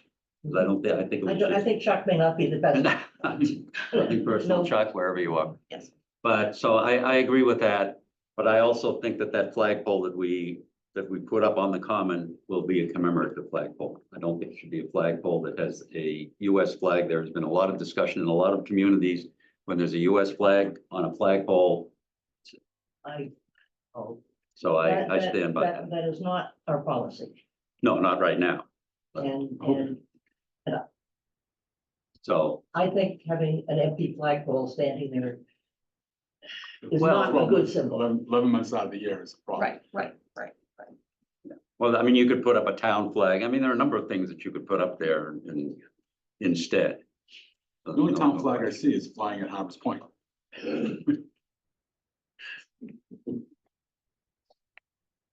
Okay, anything further, Jeff? No, I didn't know if you want to hear from the public or. Oh, yeah, I just wanted to make sure that we had a chance and there will be opportunities for us to and to rebut or agree with the discussion as it goes along. As usual, I will take comments from people in the room. John, could you make sure that no one speaks for more than 2 minutes? Yes, ma'am. Thank you. I'll just- Yes. Okay. Don't get it. That's Bruce Heisey, 49 Pleasant Street. I am on the committee for the Veterans Honor Roll. And I also, when Dan Senical and the select board came to us to have a new Veterans Honor Roll, and that was a section of land that was given to us. And yes, there was a town hall flagpole on that property, and that's what makes everyone think that this one now is a town hall flagpole. But it wasn't, because that was taken down by the town, and I thought it was gonna be replaced someplace else, but it did not. But anyways, I am in full support of yours with another flagpole on the property.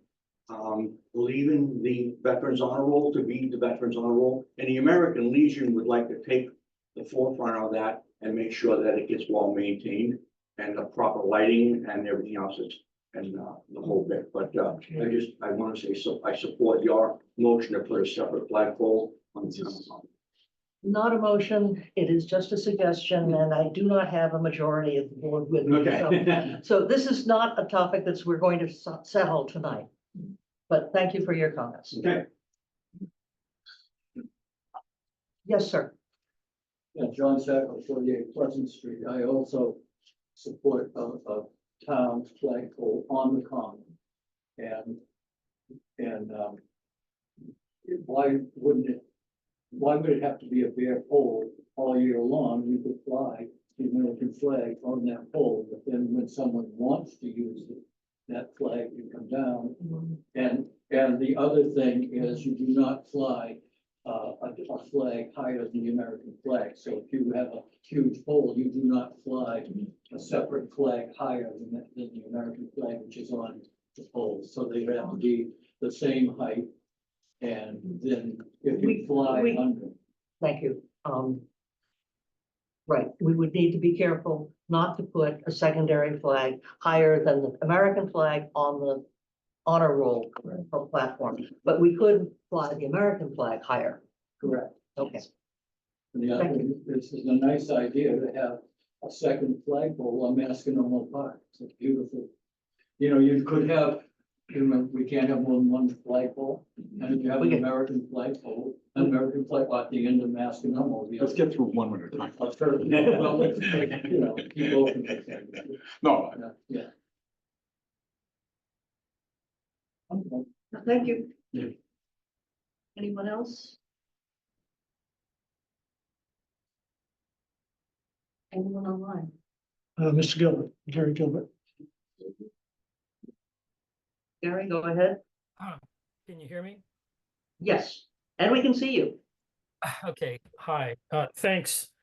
Let's see. I support what Ann Harrison's suggesting. I think there should be a single pole. It should be relocated. My dad was a veteran. He was a foot soldier in World War II, and that was a big part of his life. And I know that he felt gay people are part of our nation. It's part of what he fought for. The Commons, having a flag on the Commons, I mean, the word Commons alone suggests all of us as a community. And if we were to exclude some people that are part of our society on a different pole, that's an exclusion. And it's not an exaggeration to say, and we should keep it in mind. I mean, one of the issues relating to gay people is kids are committing suicide on a regular basis in our society because they're excluded by our society and sometimes by their parents, and it's tragic. And as long as that goes on, I think we need to take every step we can take to recognize that we're all part of a nation working together, and we should be supporting each other. And I think it's very symbolic to exclude a sizable part of our population. And it's potentially tragic on some levels. And I have a great deal of respect for veterans. But I think they're part of our nation too. We're a group and we're supposed to work together. Those are my 2 cents. I just want to say that I don't think we're just talking about the LGBTQ flag. There's going to be other things coming forward. So first of all, think that a separate flagpole should be out on the town common, because what Gary's saying is true. We don't want to exclude any group from the recognition, and this is a very noticeable place. People walking, driving by will see it. But the Veterans Honor Roll is for a specific purpose, which is to honor the veterans who enrolled from Manchester. And it's not for any other reason. And it's not, this is nothing to do with LGBTQ or any other group. It's just about the fact that that is a Veterans Honor Roll, and that's should be exclusive to them. Thank you. Yes, Marina Iavani, 28 Pine Street. All of us are here because, you know, we come together as a community, and I don't think the intent is to exclude anybody. But what I want to say is I agree with you, and I'm hoping that everyone keeps an open mind here. I gave a lot of research to the select board on the history of how the honor roll came about. And certainly the design is with the flagpole being integral for the honor roll and not for another purpose. So listening to everyone's concerns, whether it be veterans or Gary's concern or whoever, I think we have to learn, and I'm sorry to say it this way, but honestly, we have to learn to listen to everyone's concerns. And if there's a way of meeting in the middle and doing, and actually coming up with a resolution, then I'm for that. And I don't think that is a major ordeal. So having the restoration is what I'm calling it, because we took down the municipal flagpole. We took it down and we cut it and we dumped it in the DPW site. And I made sure that I told everyone about this as well. I think that what we should do is establish and restore the flagpole. And I think I'd like to see it on the common, because again, in parity, in equity with everyone. And, you know, quite frankly, the town itself might want to use that the restored municipal flagpole for its own purposes. Juneteenth, Black History Month, Women's Month. We could go on and on with the federal proclamations. And quite frankly, we adopt many of those, like you have, you know, recently. So it's not about a single group. It's about all of us.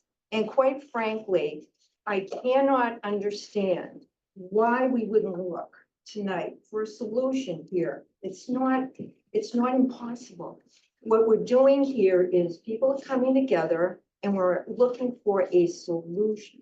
And the solution is 2 flagpoles, parity, equity. It would look enormously beautiful on our common, and to show not only the honor roll, to honor the veterans, but also another flagpole to restore it, since we cut it down and trashed it, to restore it with for municipal purposes. So I feel very strongly about this, Anne, and quite frankly, this is about the 3rd time or the 4th that the select board with different members has discussed this very issue. I think it's time for a solution. These people are spending their time here, our veterans, to come forward to be heard. So basically, I'm passionate about it. Thank you for allowing me to speak on it and providing me with some information on it, but I appreciate that. Let's look for a solution. Thank you.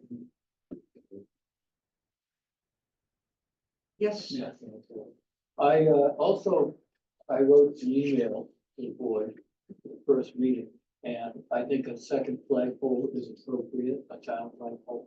I also had suggested that you could put flag staffs on the columns of the town hall for the purpose of groups, clubs who should be recognized, women's month, all these different months, all these different, achievements from our great students and things, and like, all the different groups in town, women's club and all, all the, everything, and it should, and why couldn't we have on those columns, have a flag staff that would be open for banners and flags of different groups, and a town flagpole for the purpose of the American flag flying somewhere on the common. There's plenty of room, and, can't have so many flagpoles. Look how beautiful the harbor looks. Thank you. You're welcome.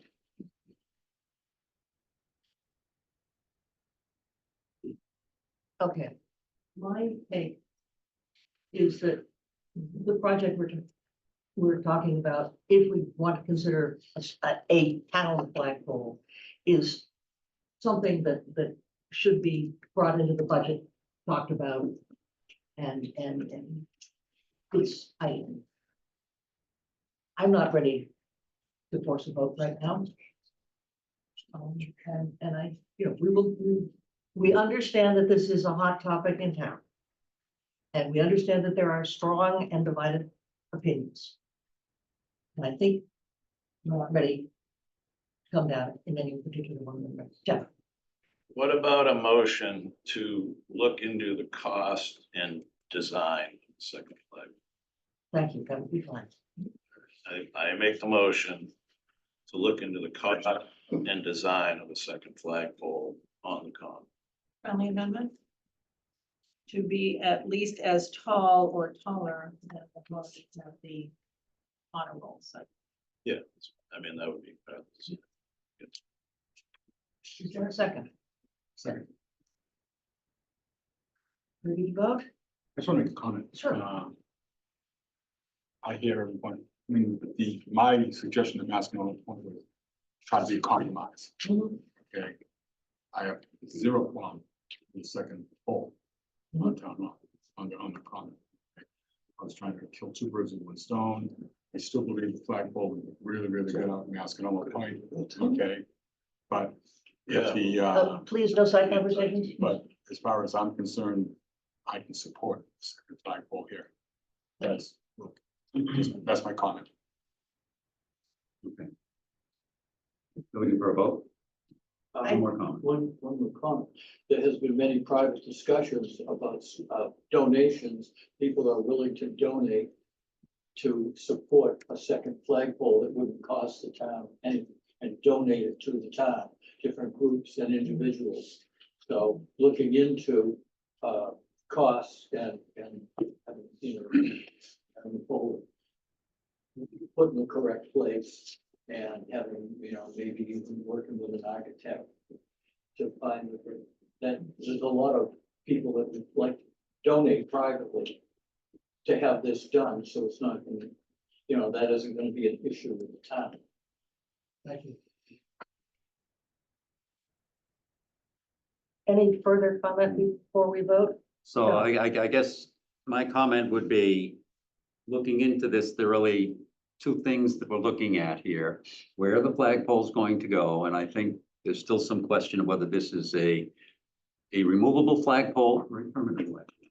No, that's I was- not I a was- question in No. my mind. I would Absolutely support not. it. Okay, We don't want a second-rate flagpole. all right, well, that'll probably come out It in would be the discussion. most prominent flagpole on the town common. That is what I Okay. believe.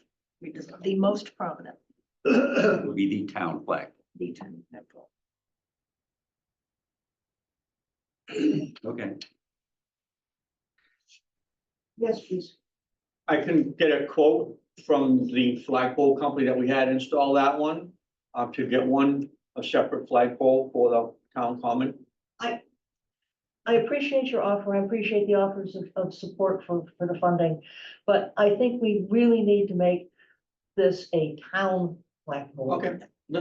And not muddy these waters even more. I think that's how we got into this situation in the first place. Yeah. Well, if the donations are given with the idea that it will be a municipal flagpole, we'll know under the select board and the town, I mean, it shouldn't be an issue. I mean, you can donate to Okay, things all the what time. we're currently discussing is investigating with a landscape architect, a location and a design. And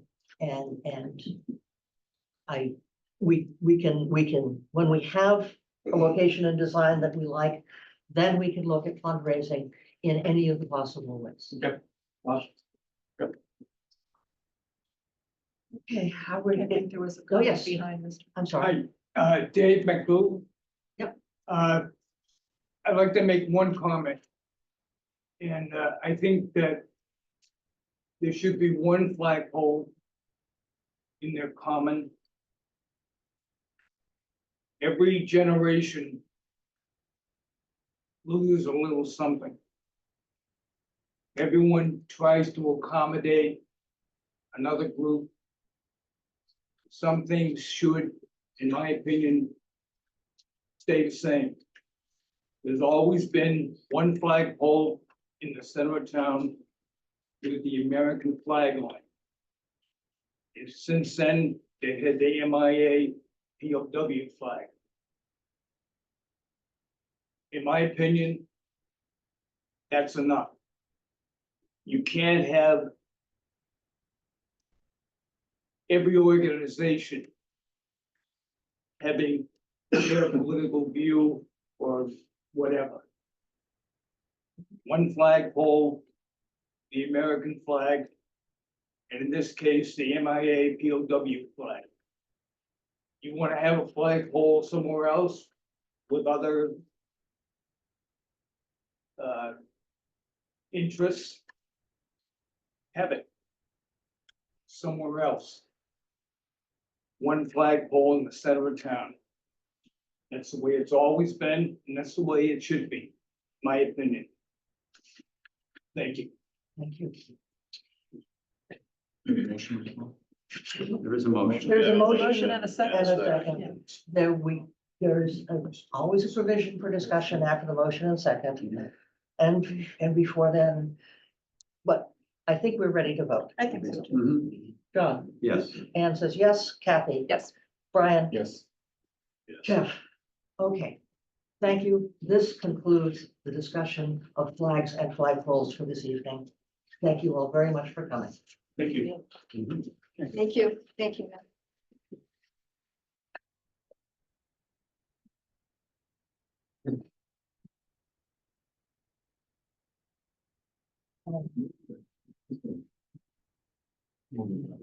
Yeah,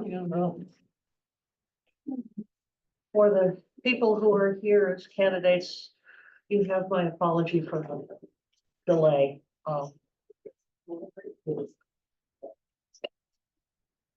However, we have three candidates here for interviews.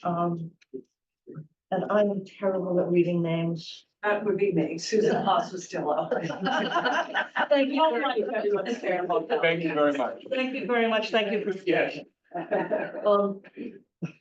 Could you explain, just briefly, you don't have to stand up, but if you'd like to, that's fine. Your interest and background and, you know, why you're here asking Sure. us to appoint you. Absolutely. I've been a resident of Manchester with my family since 2014. I recently retired, well, 2 years ago, January of 2022, from my full-time job as a prosecutor with the U.S. Attorney's Office in Boston. And since that time, I've been doing some voluntary legal work with the Conservation Law Foundation, which focuses on a lot of water and sewer issues and things of that nature. And also, more importantly, for these purposes, working being a driver for the Meals on Wheels program once a week here in Manchester. And as a driver, what I came to realize is that a lot of these folks just like really need someone to interact with and someone to talk to and chat with and feel as if they have a community. Many of them basically don't have anybody but their caregivers. And so like my delivery meals for 2 minutes of their lives on a Friday morning is a highlight, and that's a rather sad state of affairs. And so I came to grow came to grow, and have had compassion for the, for the plight of our senior citizens, and, I just feel as if I want to do more to help them. I know that senior citizens, center is a big issue right now, and I fully support that some kind of center be developed. You know, so people can congregate and spend time together. And now that I have time that I'm retired, I'd be happy to help on that regard. Thank you. Jeff, I'm sorry, John, Okay. you don't look a little. Maybe I ought to grow a beard. No, really. That's exactly the only thing that's missing. Well, good. Susan, thank you for raising your hand on this. And I don't know, you've been involved with some other, town organizations? I was a member of the cultural council Okay, for, I saw I think, that. 2 or 3 years prior to that. That time I was full-time working, so I honestly can say I probably did not put my full devotion into that. But you have some familiarity. Have you spoken with anybody in the Council on Aging at this point? I have not, and that's, no.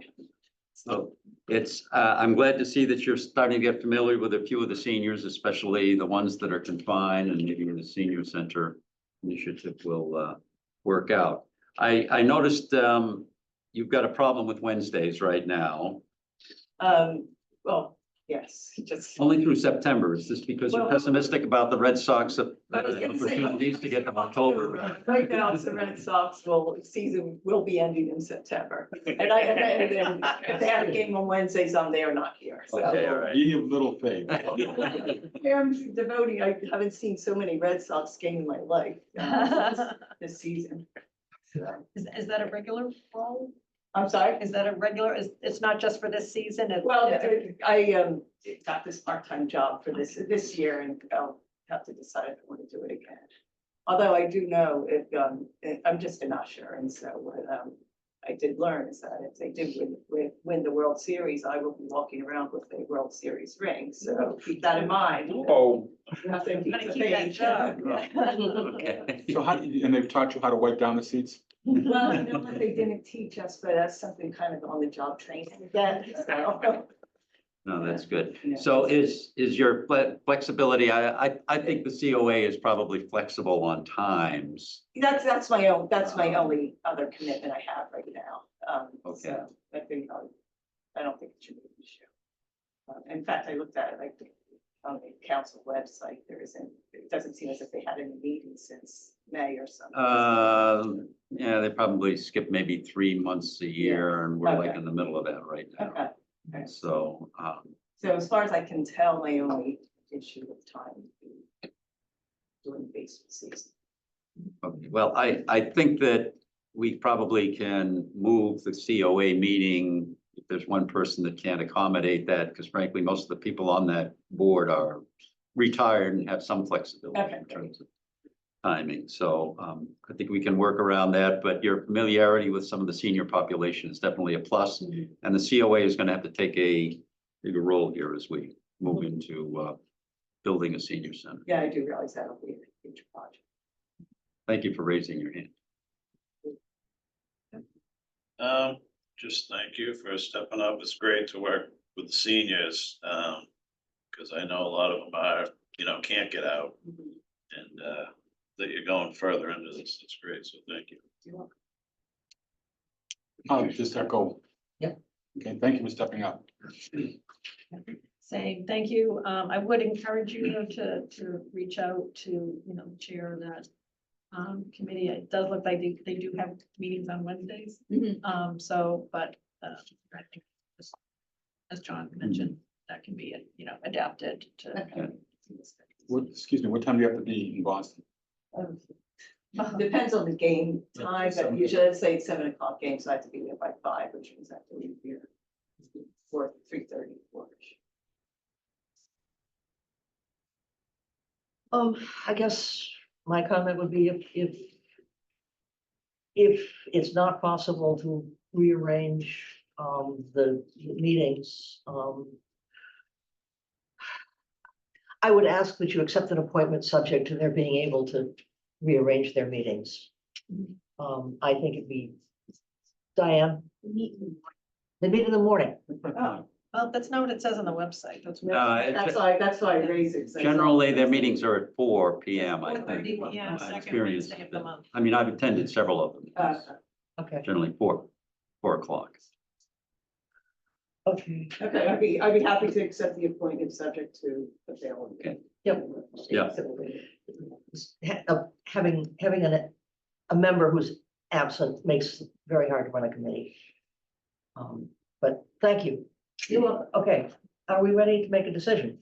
I am. How about I move that the select board appoint Susan Willow to the council on Teach us aging. again. Teach us again. Look how it's spelled out. It's No. Pos was still. Pos Postillo, thank you. It's actually how it's spelled. Would help if I put my glasses on as well. Susan Pos Postillo, excuse me, to the Council on Aging for a term to expire on June 30th, 2027, subject to the meeting with the chair of the committee regarding scheduling the meetings on a different day.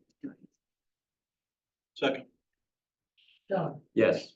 Anne says yes, Kathy? Yes. Brian? Yes. Yes. Thank you very much. Thank you. I think you're gonna be great. Great. Yeah, absolutely.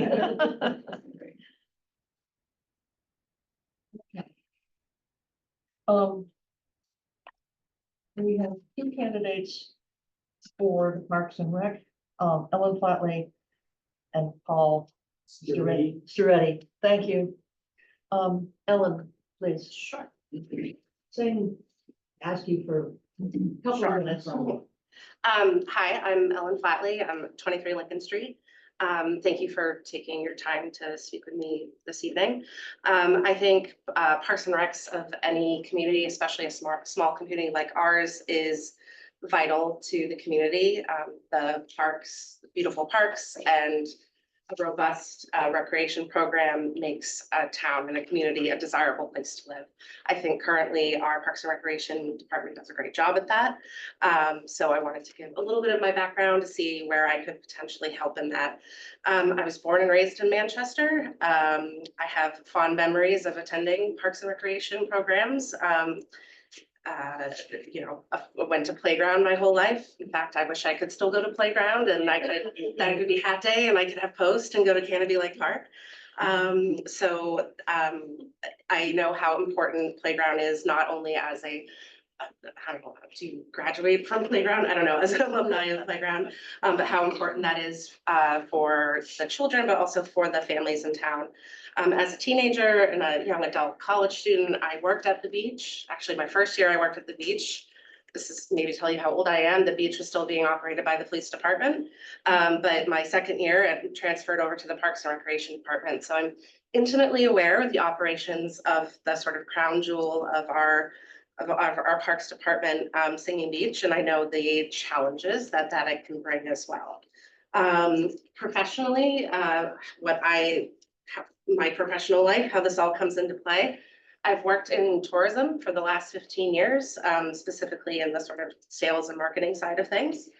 I lived in New York for 11 years and I worked at 2 New York museums. I worked at the Intrepid Sea and Space Museum, which if you don't know is an aircraft carrier in the middle of the Hudson River. And what I did there is I ran the overnight program. So primarily it was for Cub Scouts. Cub Scouts would come aboard the aircraft carrier and they would sleep aboard and have a night of programming. And I did everything for that program from soups to nuts, from the conception to the planning, to the budgeting, to the sales and marketing of it. I was on the phone with scout leaders selling it. I was even getting on the mic at night, introducing the programming and getting all the Cub Scouts excited to sleep on very uncomfortable cots all night. So from a event management in a recreation setting for youth and family programming, I do have experience in that and on a fairly large scale. Also at my time in New York, I worked at the 9/11 Memorial Museum. I was there for over 6.5 years. And I was part of, again, I was on the sales and marketing side. So my primary function was working with third-party ticket brokers, which is actually who I now work for. I work for one of our third-party ticket brokers that I worked with at 9/11. But our goal at the 9/11 Museum was to create this public space that had a lot of stakeholders, emotional stakeholders, a very unique site. And while there's not an apples to apples here in Manchester, but being part of the operations and management of a public space that's designed for a very specific reason, and putting that operational design into play was what I did on a day-to-day basis. And also within that, I was working with the sales and marketing budget. So it was all about revenue growth and budgeting, which I think is a really big part of any sort of recreation programming. So that's how my professional life sort of plays into what I think I can bring to the Parks and Recreation Department. Again, I think our Parks and Recreation Department does a great job. So I think I offer a unique perspective. And just on a personal note, I feel sort of feel a call to help the town and to represent the town in some way. Maybe on a DNA level, not that this should matter, but my family has a strong history of public service going back generations. So I think it's in my DNA to help the town somehow. And this is my little footstep into possibly doing that. So. No, it sounds like you're very qualified and thank you for coming aboard. Thanks. No, I'm good. I was on the Intrepid 2 weeks ago. Oh, there you go. Man, you should get. See the Cub Scouts? Well, yeah. There's, You yeah, know, there's it was totally interesting. growing with Did they have the kids. growler when you were there too? Yep, the Growler and actually the Concorde too, which I know just came back. So the space shuttle came after I left, but I was part of the effort to get the space shuttle. So at one point we had a rally and I was walking around in an astronaut suit in Grand Central Terminal trying to bring the space shuttle to New York. So welcome New York City. So I think your experience is wonderful, and I'm curious, given your experience and your experience with Parks and Rec, is there something in particular that you see that you'd like to work on? Yeah, I think. Help shape. Yeah, exactly. So I am in the unique position. I think a lot of Parks and Rec does a lot of great family programming, and obviously I should do that. Again, it's important to community, but I'm in a unique position. I do not have children, and I would love to see the adult recreation be grown. Especially I'm an adult that works a sort of typical 9-to-5 type of job. Oftentimes a lot of the recreation for adults is in the middle of the day. So I would like to look at that adult recreation or recreation for all that might appeal more to adults than to children, having that be expanded, especially in off hours or on hours, depending on what recreation hours are considered on or off. Thank you. Yeah, and I slept at the Battleship when my son was a Cub Scout in Fall River. Yeah, I can't imagine. Hundreds of snoring young men and their dads. It was not the most enjoyable experience. I've been the only one awake in that room, and I know it's an interesting room, so. Yeah, crap carrier, Mitch's Island. You do that. We had an Aegis battleship Oh, ages. some years ago. John, Yeah, didn't no, come in very far. good.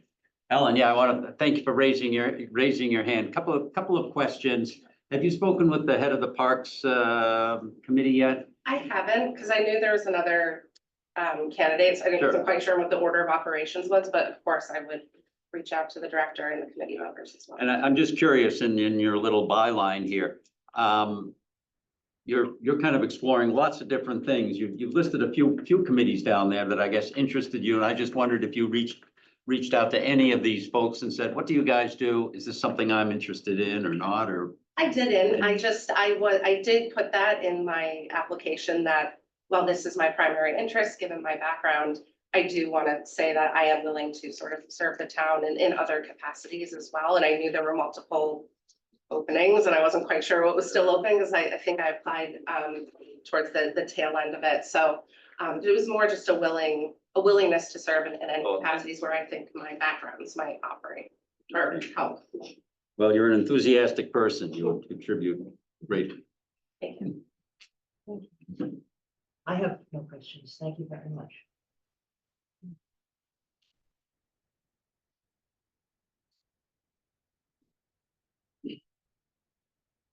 Thank you for letting me try to join the Parks and Recs Committee. My name is Paul Streety. I live in Forester Road. I've lived in town for almost 25 years. My wife grew up here. I have worked very closely with the Parks and Recs Committee and also Parks and Recs Department. I have been on the Manchester Essex Little League Board. I served on that board while my son played Little League for about 8 or 9 years. I also was on the travel basketball board for about 8 years. I was also on the board for the Friends of Memorial Park in Essex, that field project we did over there. Worked closely with all the contractors, Essex, DPW, the high school, the athletic department, to get all those dugouts put in, and did a lot of manual work there as well for that field. Closer to town, I have recently, about a year ago, started the Manchester Essex Softball Association, because to be honest with you, the field down there for the girls softball just needed a lot of upgrading.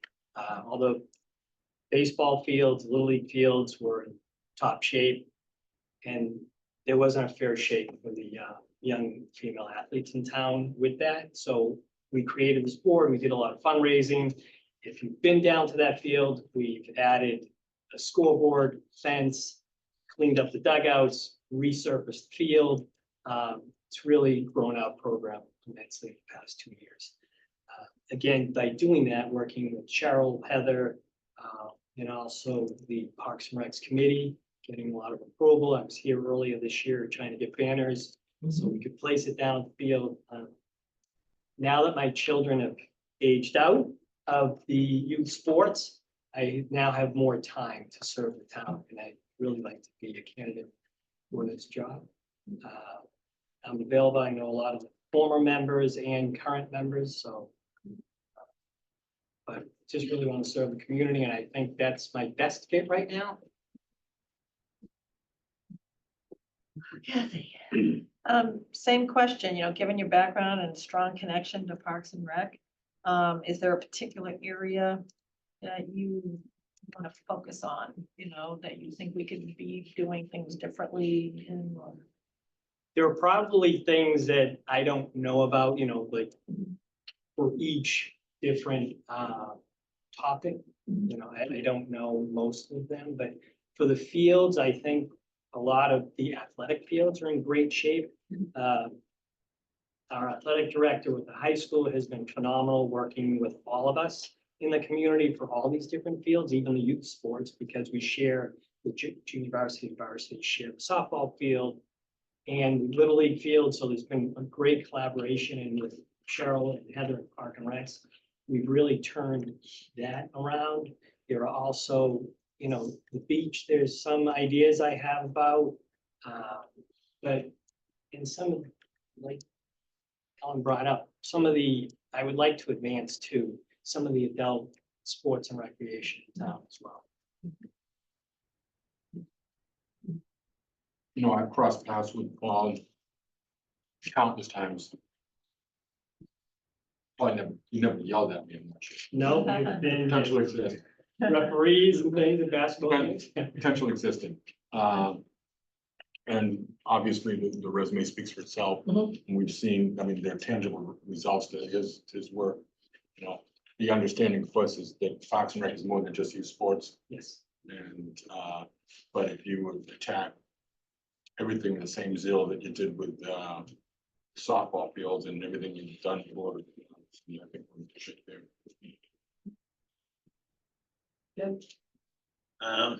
Thank you for everything you've already done. That's pretty impressive. And thanks for stepping up to do even more. Yeah, no, I look at your resume, you've been like a member of Parks and Rec ex officio for, I don't know, 10 years? For a long time, so you obviously kind of know how things work, and I see where you want to go with the adult angle a little bit more, because when everybody thinks of Parks and Rec, mostly it's kids, to be honest. I don't know, there are very many programs for adults. I guess there are a few, but On the record, because, you're doing yoga, I mean, there's a painting program. Pickleball. I don't wanna go there. Do we have to, really, you gotta go there. Yeah, how do you feel about pickle? Yeah, what is it? That's a loaded question. Well, You I should will be ask honest with anybody. you, working on that field basically 5 nights a week and everybody heard. back and forth. I think we do have to address the parking issues that we have down there. okay. To be honest with you, and I've worked with Park and Recs to alleviate some of that when there are games going on and stuff. That's just inside. That was really mostly Yes. levity. Yes. That worked real well, didn't it? Yeah, really did. Okay, excuse me, I'm choking on my foot.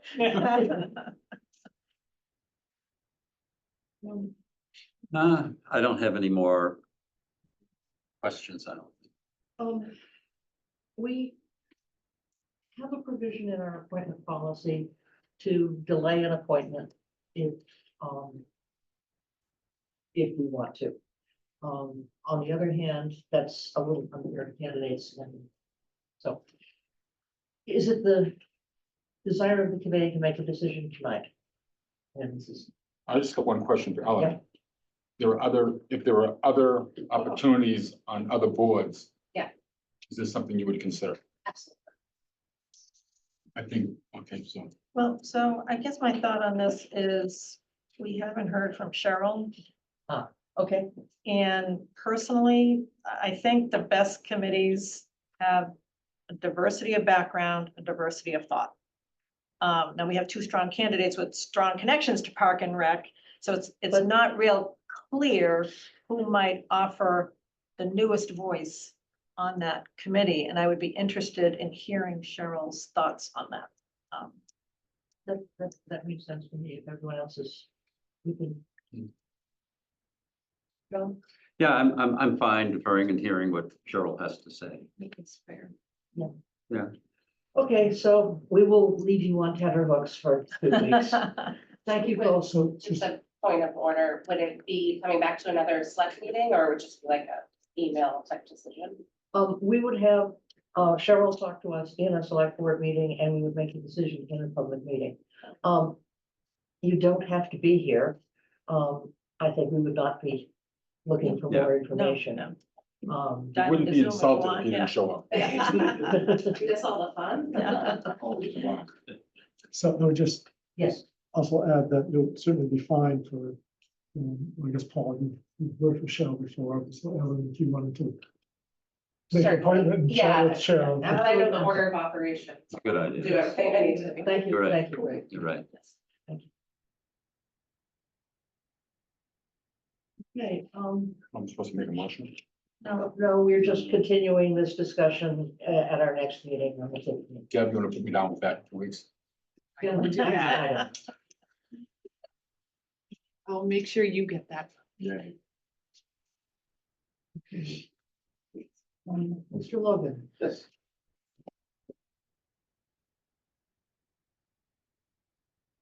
Good evening. My name is Prescott Logan. And I'm here, my interest in joining the Winthrop Field Committee. I live at 110 Bridge Street, so I live just across from the field. And my wife and 2 kids, we moved into town 2 years ago this month. And I think I just sort of fell into the committee a little bit because we have a right of way through our property. So I got to know Mike Chapman, who walked me through how it works. And then we ended up in the field and he explained how that works. And I've attended as an observer several of the meetings over the last 2 years and helped out with one of the work days, one of the cleanup last fall. And so Mike said, do you have any interest in joining? I said, absolutely. It's an amazing resource.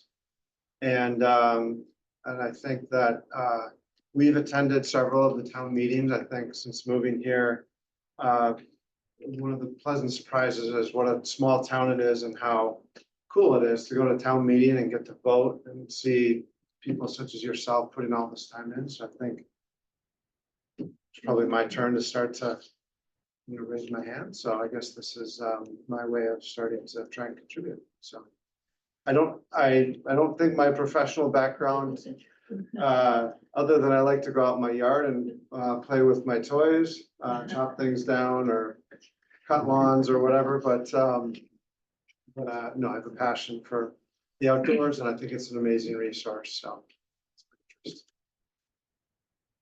I have anything. Well, is it fair to say that you were recruited then? So you've spoken to the chair? Yeah, yes, I've gotten to know, actually the whole committee, so.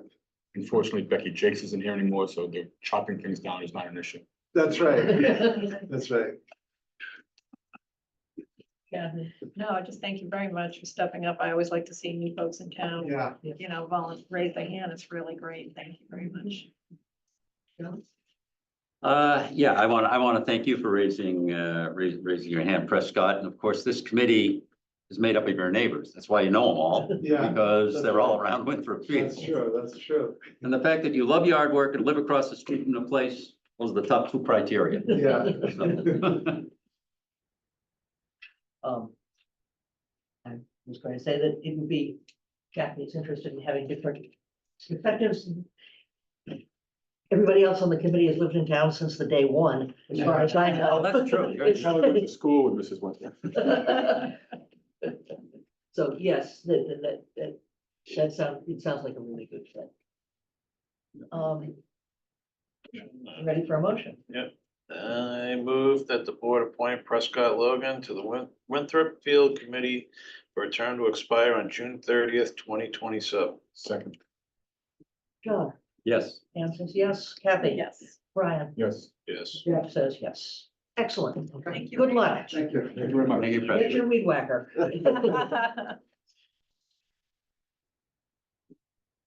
You have discussion topics, with Diane here, I don't know if you could do item 6 before number 5.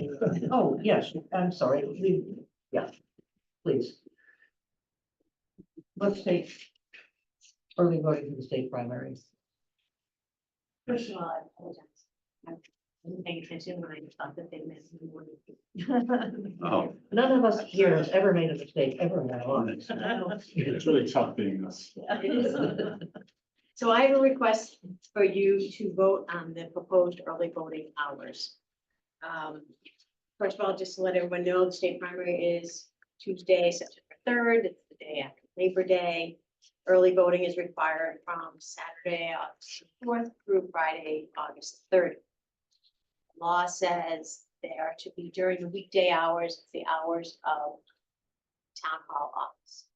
Because we are under 5,000 residents, we are allowed to vote to do less than that. 25, not less than 25% of our hours. Early voting has to be set up every day, has to be taken down every day, and there's computer programming that has to happen every night to log in the voters that come in, et cetera, et cetera. So what I propose is to start at 9 every day as opposed to 8:30. That gives me time to come in, get it all set up, and to close at 4, and only because I like even 9 to 4 or 9 to 6. So I have that time afterwards to put the room back together for meetings and also to make sure I can go down with the ballots and secure everything, and put it all onto the computer.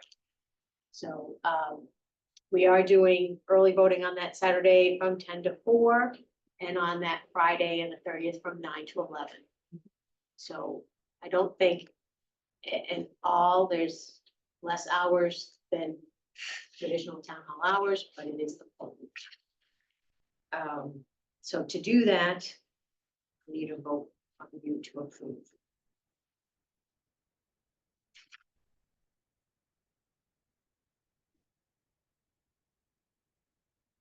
John is that. well, am I going to make a motion or do we have any comments? Do we have? I just had a question. You mentioned we're allowed to take a vote because we're less than 5,000 residents, or do you mean 5,000 voters? 5,000 voters. Voters is what I meant. And you had to take the vote, yes. Just want to clarify. Sorry about that. That's all right. I know, of course. I'm good. Okay. Then I move that the select board approve early voting at town hall from Saturday, August 24th through Friday, August 30th. And the hours to be Saturday 10 to 4, Monday to Wednesday 9 to 4, Thursday 9 to 6, Friday 9 to 11. Second. On it, on it. Oh. John, Yes. I should ask, is there further discussion or comments from the? Comments? John says yes, Anne says yes, Yes. Kathy says yes, Yes. Brian says yes, Yeah. Jeff says yes. Done. I would like to thank you. Thanks for hanging on. A couple just notes. So the election day will be at Memorial Elementary School. We voting from 7 a.m. to 8 p.m. Vote by mail postcards that went out once are going out again. They will all be mailed by July 15th by the state to all voters who have not already requested a vote by mail ballot. Even if you don't want a vote by mail ballot, all voters will be receiving one, just so you're aware. And election officers, throw a shout out there. I reached out to the Democratic Party, the Republican Party. I got 2 volunteers that are interested, but we could use more election officers with all the early voting and the elections coming up. It's a lot of time on everybody. So if you have any suggestions or anybody, please spread word, have them reach out to me. I mean, Tiffany. post something. Yes. We had Tiffany do an open call like she does for other things. Yeah, we've done that every now and then, but I will ask her again. And I thought, In the tide and, you know. yeah, that's a good idea to do. In again. the selectmen section on the cricket and. All of those places that everybody ought to read, I never. I read it every And Friday. actually, I do. Too. And with that, I thank you all very much. Okay. Thank Thank you. Thanks, Doug. Yep. Was it gonna be a food truck here on the? We haven't had a request for a food truck. Okay, that has to.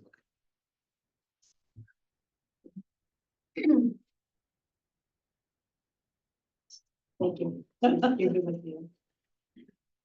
One of my diets, I don't care. Salad, just give me a salad truck. Okay. Good, going backward to goals. So I need the pizza. Right, so you had your workshop the other night. And to summarize those priorities that you identified, hopefully I got them right. If I haven't, please speak up if we can correct. But just, if you like, I can read down the list or you're certain things. I don't know if you remember. Is it in your memo or in the packet? In the memo. In your memo. Part of the MBTA zoning. Again, this is just talking about disseminating information. There will be a request to have this point on next week. Not too often, to open up the June 7th during the restrooms and cooling center. Maybe that's a place to set up some signage or some. Oh, you can set up the district board. Yeah. So again, that request hasn't been, I haven't made the request yet, but I will.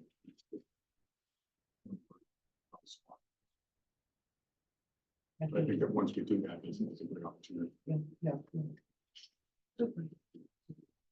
I hope they're amenable. They've been amenable so far for anything else on a per use basis. So, yeah, the first one was just assisting with the planning board and the task force and the efforts to get the information out. On the proposal for new zoning that would be compliant with the 3A, the MBTA zoning mandate, and we're working towards fall town meeting, most likely in November. Would it be appropriate to choose a date now? It'd be wonderful to choose a date. We need to obviously verify with school. Yeah, verify, but suppose. We just. See if I still have you charging this and see what November looks like.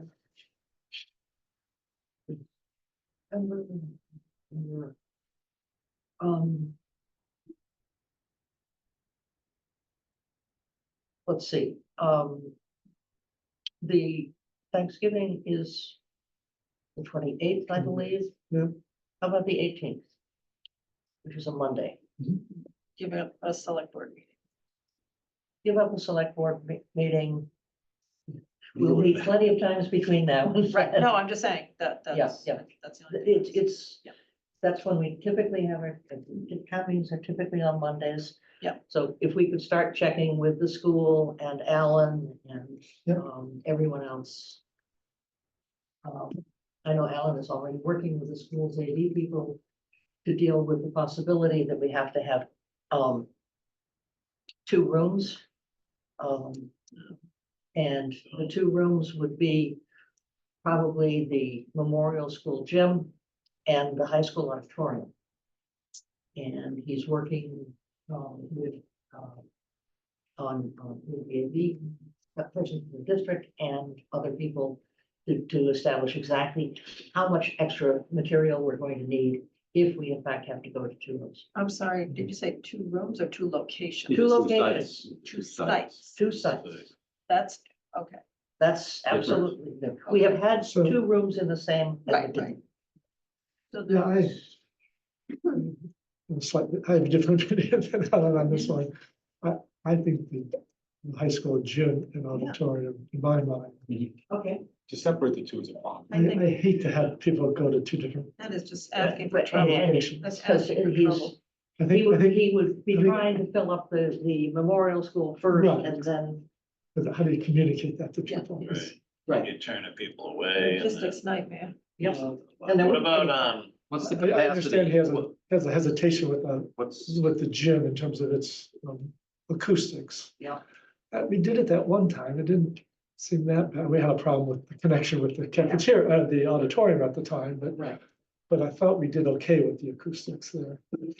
because, our electronic voting, how would we have 2 locations? Could we do that with that? You'd have 2 separate electronic voting.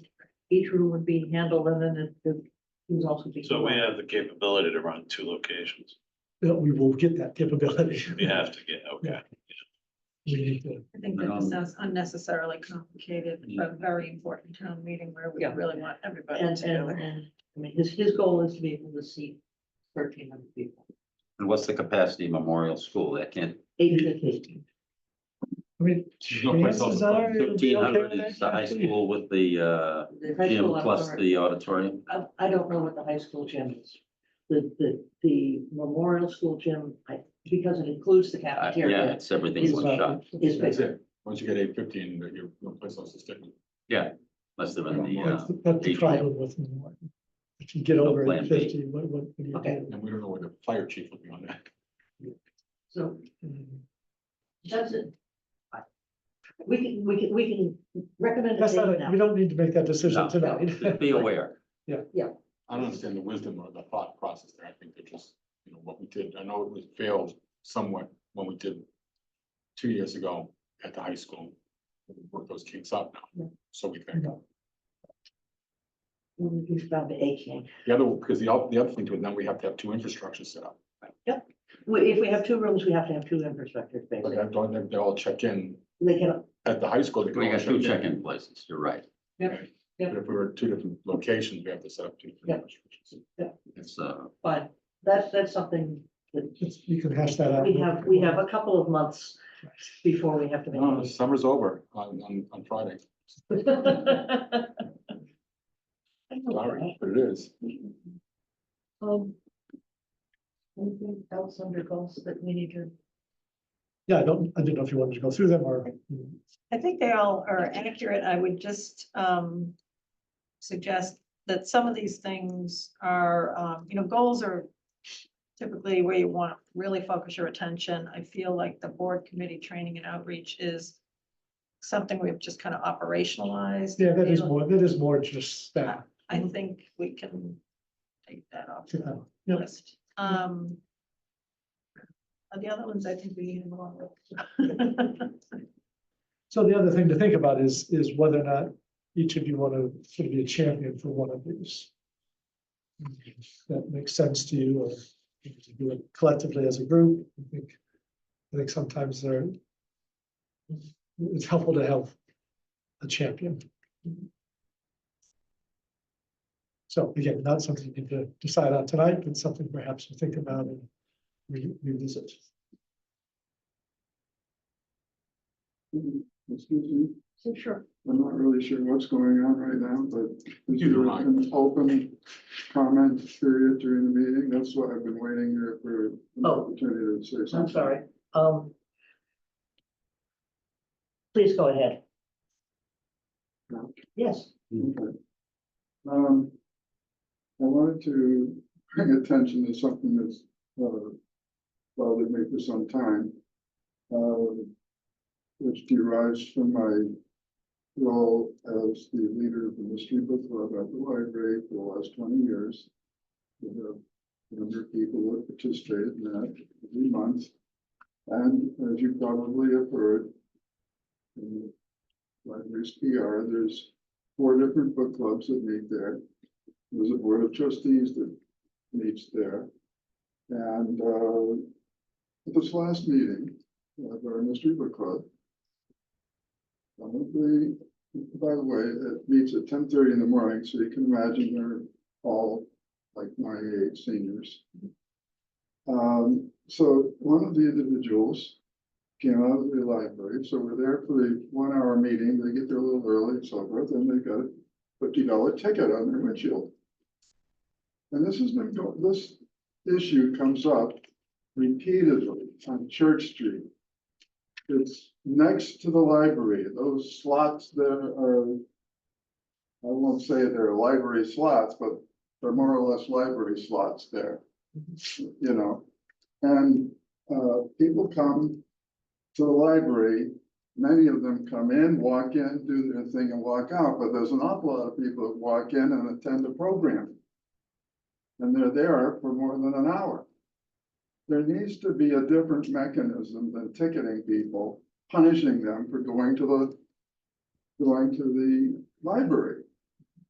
And, you know, this particular individual that was ticketed is 82 years old, you know, and it's more convenient to park there, so she does. Why, you know, you say, well, why don't you go down the back there? And again, there's a lot of seniors involved in my particular group anyway. So, you know, I think there's 1 hour parking there.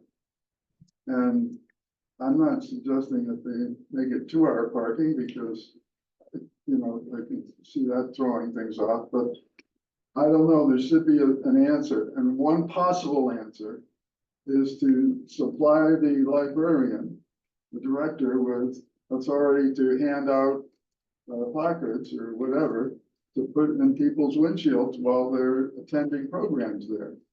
And so that they're not ticketed. It only happens, you know, during the summer months when we have the summer patrol that goes out and does these things. But it seems to come up every summer. Somebody gets nailed and it just doesn't seem right. So I think in the past, I've heard that the librarian has, not the current one, but previously has reached out to try and do something and just nothing gets anywhere. I'm not really sure why. So I'm coming to the horses. Whichever part of the horse. Yes. Whatever it's called. All right, so Now, Thank you. do something about this, please. And It's valid. talk to Cynthia or make it some kind of a solution. Thank you. yeah, Thank you. I'm sorry, the initial comment section got kind of lost in the crowd at the beginning. Okay. Thank you. Yeah. Thank you for waiting. no,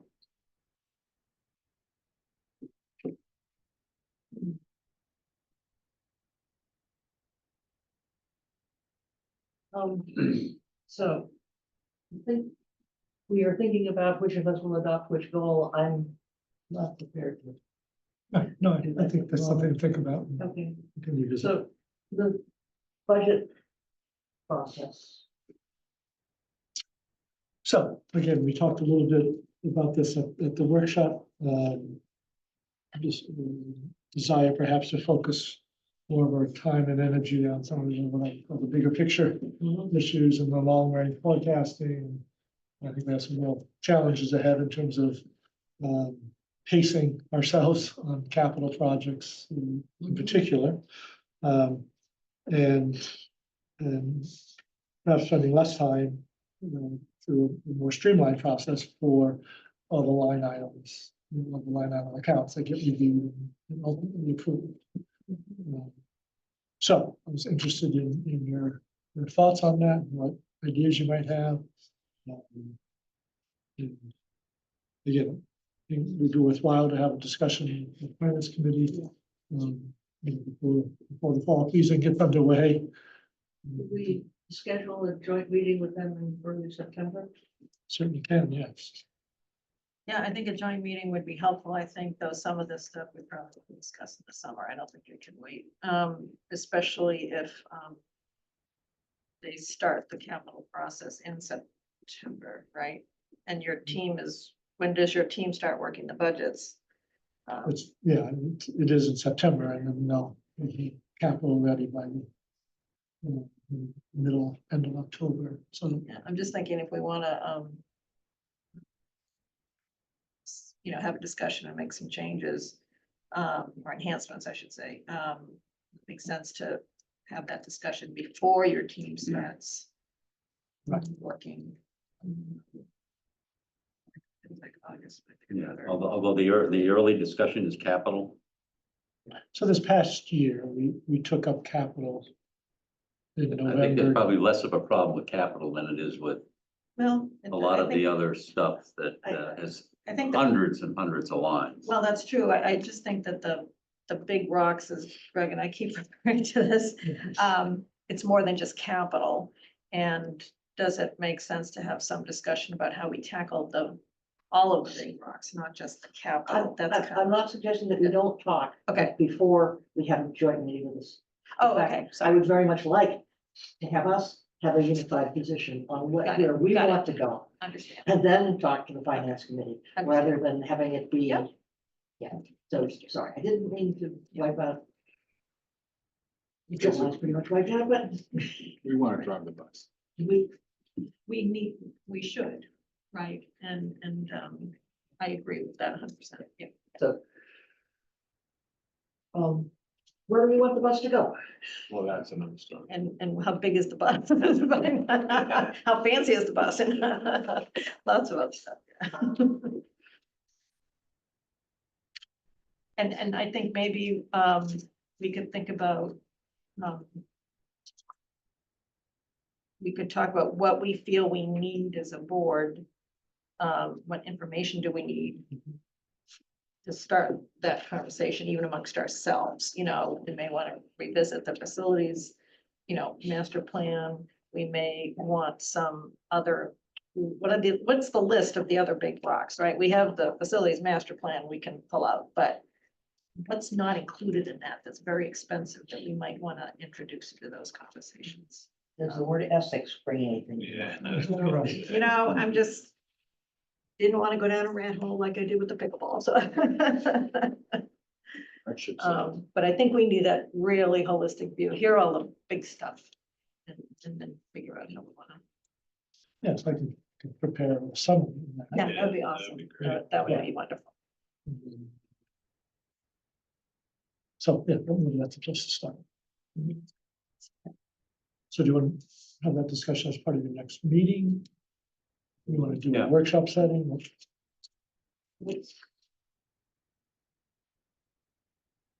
We seem to be able to get a certain amount of work done in a meeting. Yeah. Fine. Then we can try that. Yeah. Yeah. Try a couple, yeah, okay. Yeah, I will be remote for all of the meetings in August. But I would be. Your Starlink would be Starlink. Yeah. Question for you, Greg, on this list. One of the things we talked about at the retreat was an independent review of our internal operations. And I wasn't sure if you were including that in the TA recruitment or the budget and finance section? I had that, so that operational audits in the budget and finance. Budget and- Got it, okay, okay.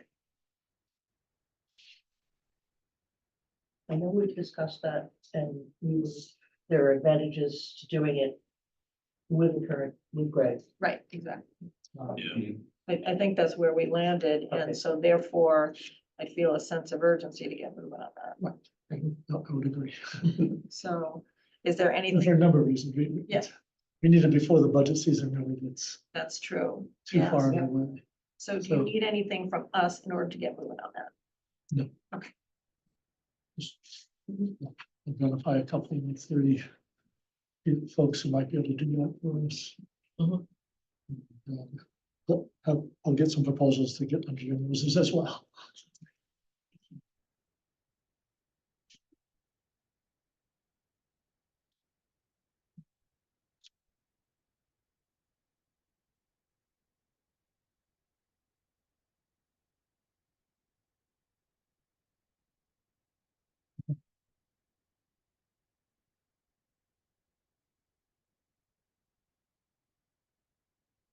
How do you propose to keep people from getting fascinated by the little bright stones? So, one of the The little bright, The little bright shiny stones. So one of the things that Greg mentioned in his note is a common technique, which is you have the liaisons go over the nitty gritty detail, not the full committee. Okay.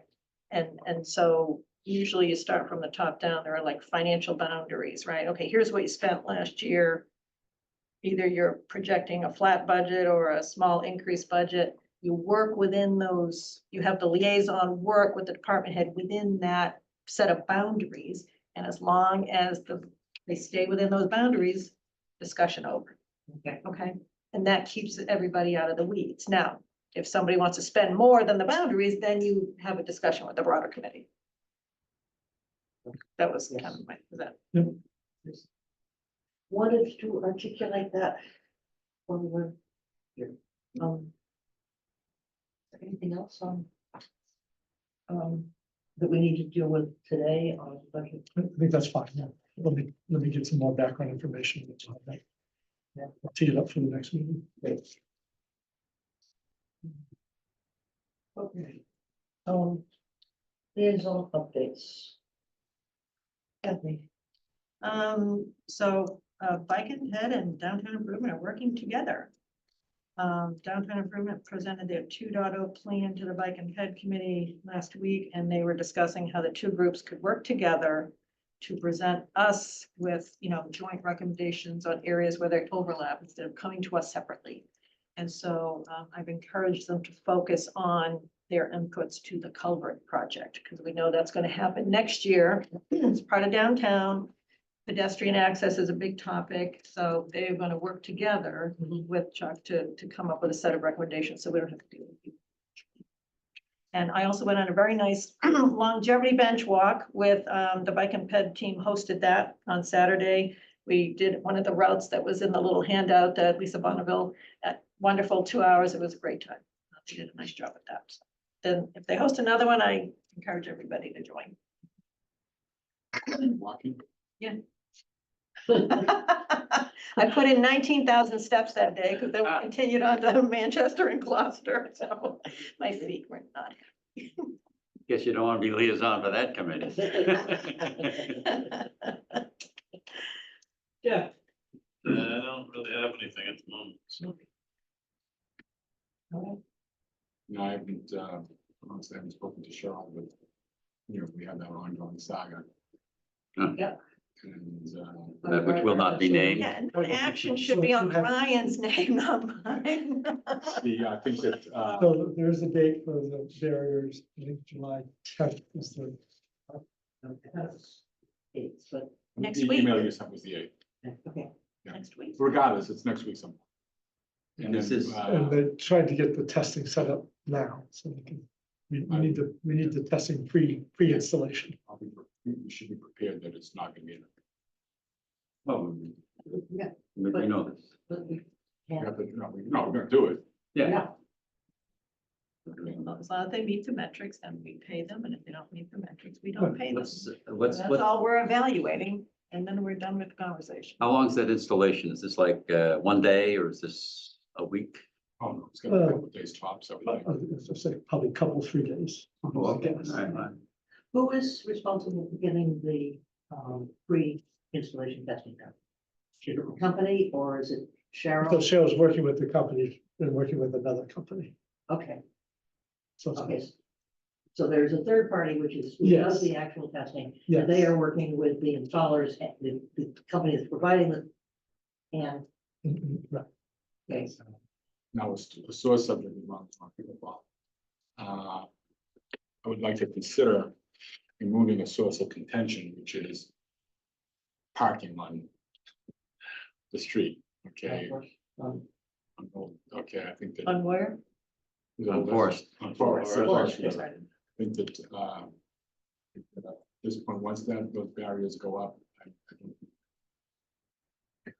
We've got a residence, staircase should be able to park on a residence house, on residence street.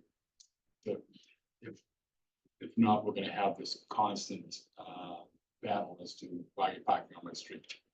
When you pick up off. And I'd just like to I don't remove think there's that. anything in our parking regulations that says what you're parking for. Exactly, but we've accommodated the residents, but I think that accommodation should be over at this point. I'm sorry, I'm not clear on what we're saying. Are we, There are a couple of residents who object very strongly to having people park in front of their houses. right, understand that. Um, I'm not sure to what play this is. pickleball. If they are residents and it's a resident-only street, then they should be able to park there. Right. Even if they're Their playing purpose, pickleball. right. Right.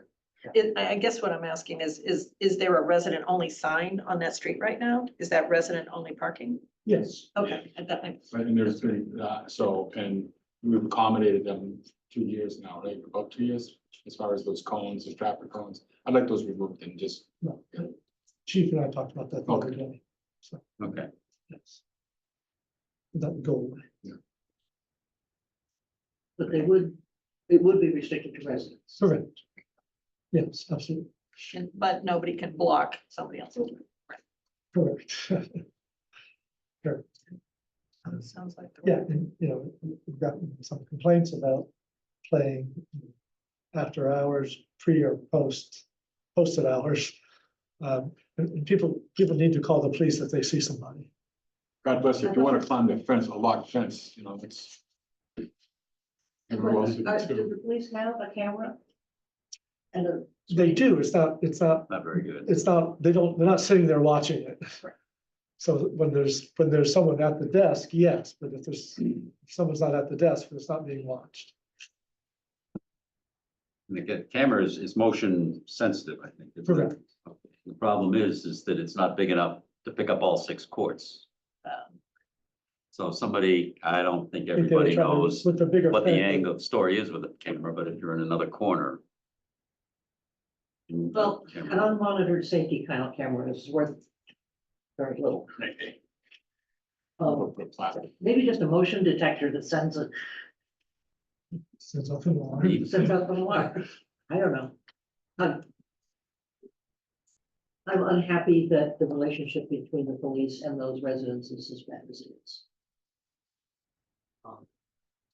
I understand that the residents are difficult, but the police should be able to deal with difficult people.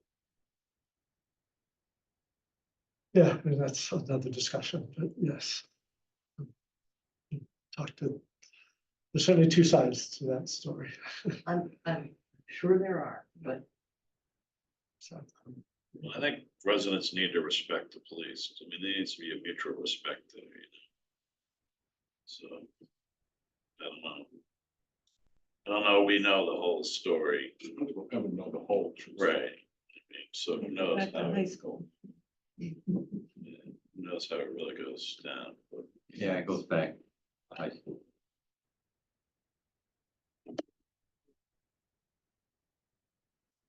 okay, Yeah, just one thing on the seniors. Greg and I met with the Friends of the Council on Aging last, I don't know, Tuesday or Wednesday or something like that, to discuss fundraising for the senior center. and to kind of get a plan for how that's going to evolve. I think Greg's looking for a number of fundraisers over the next couple of weeks or having somebody do that. At the same time, Sue Croft is going to be looking for grants associated with senior center. There is money out there at the state level or what federal level or something. And kind of get the ball rolling and all of that. The expectation is that we can get some sort of a money raising thing effort going by early fall or so. So we'll see. We don't know if there are a lot of people that have experience in fundraising, especially with senior initiatives or not, but I guess we're going to find out.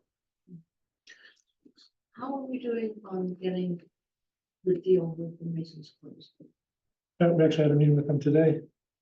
So we have our town attorney working up the PNS as well as the condo docs. So we're hoping to have a draft to the Masons by the middle of July. And with the aim of finalizing it by the 1st of August. Is there any chance that we could have a draft available for us Yeah, most certainly. at our next meeting? I'll try. Okay, Yeah. if not, then the first meeting. Yeah, let me see if I can. It's a good deadline for, give me a little clout. My board wants it, so please give it. If we need to. Yeah. Dan has a gavel, it's in here. Yeah. I thought I was gonna. Oh, do no, it, there it but- is. But yes. Yeah, because once that's done, I think we can start having some activity there, or I hope. Once we have a sign, PNS. Yeah, we have a sign that's PNS, a trigger yeah. for a few things. Then there, it would be nice to be able to start. Right, from the Masons' perspective, they will wait to sign the PNS until after we have a green light from the ZBA to do the expansion. Yes, okay, So, so it's not instant, but right. So my hope would be to have that all signed, sealed, and delivered by end of September. Great. So that's what we're shooting for. okay, the MBTA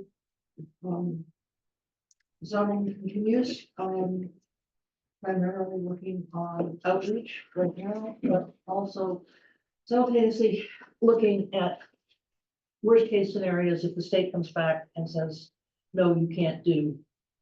And I think there are two areas where we're at risk. One is, the state may decide that Newport Park, because it's currently deed restricted to seniors, can't be included. And that would require changing the geography somewhat. It's a pretty critical piece. It's possible, I think Mark is working, but I think it's possible to extend out Pine Street. Being really careful about not avoiding large lots. But it may not happen.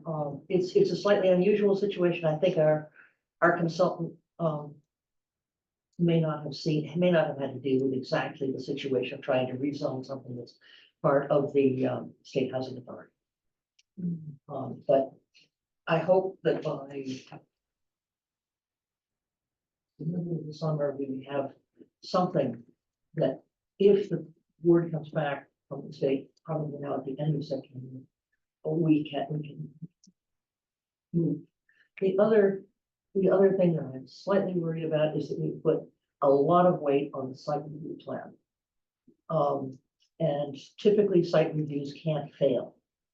And the problem is that we have some regulations that ordinarily require a special permit for building in the watershed to the well, for example. And there's one other section that's of question. And what the proposed bylaw says is that to pass the site review, you have to pass the same requirements as the special permit, but it doesn't have a special permit. So I don't know how we're going to deal with that, if that comes out as a problem, but. Mark, yeah. I mean, there's nothing to do. we are trying. For the last several meetings, the MBTA zoning. Has met jointly with the planning board. And that's awkward to do if you're trying to get actual work done. If you're trying to integrate, it's great, but if what you're trying to do is resolve a problem, so the MBTA zoning will, I believe, be meeting independently on July 19th to talk about dealing with contingencies that might come out of the statement. And lots of plans. And thank you for making it the community center. Yeah, we'll come to that.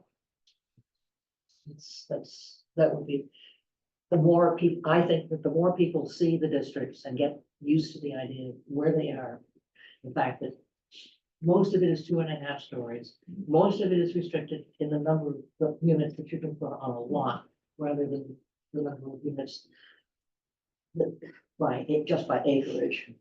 I think once it's understood, it makes sense. And then obviously that's sounds foolish, but No, it doesn't. uh, Some things I understand don't make any sense at all. but I think that the sky is falling mentality. Okay. Yeah. We have to cut through that. Yeah. And demonstrate that. I think but what after what I sat with this last month or whatever it was. It's obvious to me that the task force did everything they could do to comply without giving away anything at all.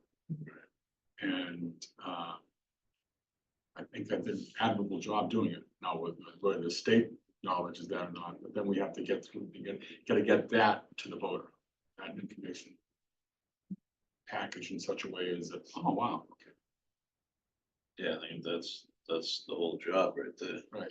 I mean, right now, maybe the hard work is behind you now. Now the real hard work is trying to simplify it. And so, as I've always said, I'm the lowest common denominator. And oddly, I understand it. So we should be able to fly right through this thing. That's what's going on. The school appears to have disappeared. They will show up again in September, right? I will, before I disappear, I will get in and talk to, in fact, before our next meeting, I'll talk to Pam and see what she's thinking about next year's budget.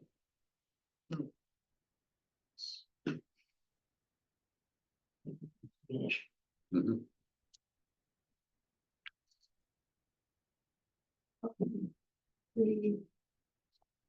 We're done with the liaison updates. I have a comment on the minutes. In the consent agenda. Find it. Nice. On page 2 in the wayfinding signage, we voted to put up 6 signs to be funded in this fiscal year. I hear from Maureen Dolan that she went to Chuck about putting up signs and he said he didn't have any money and the fiscal year is over.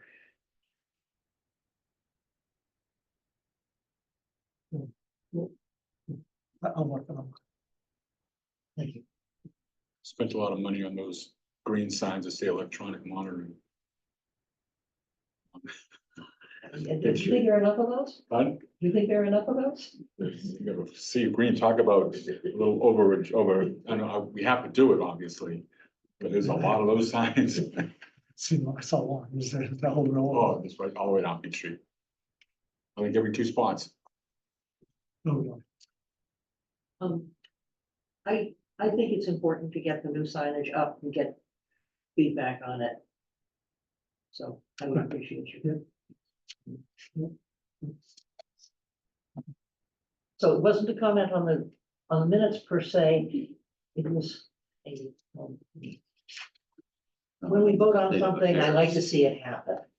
Yes. So other than that, are there any? Can we approve the consent agenda?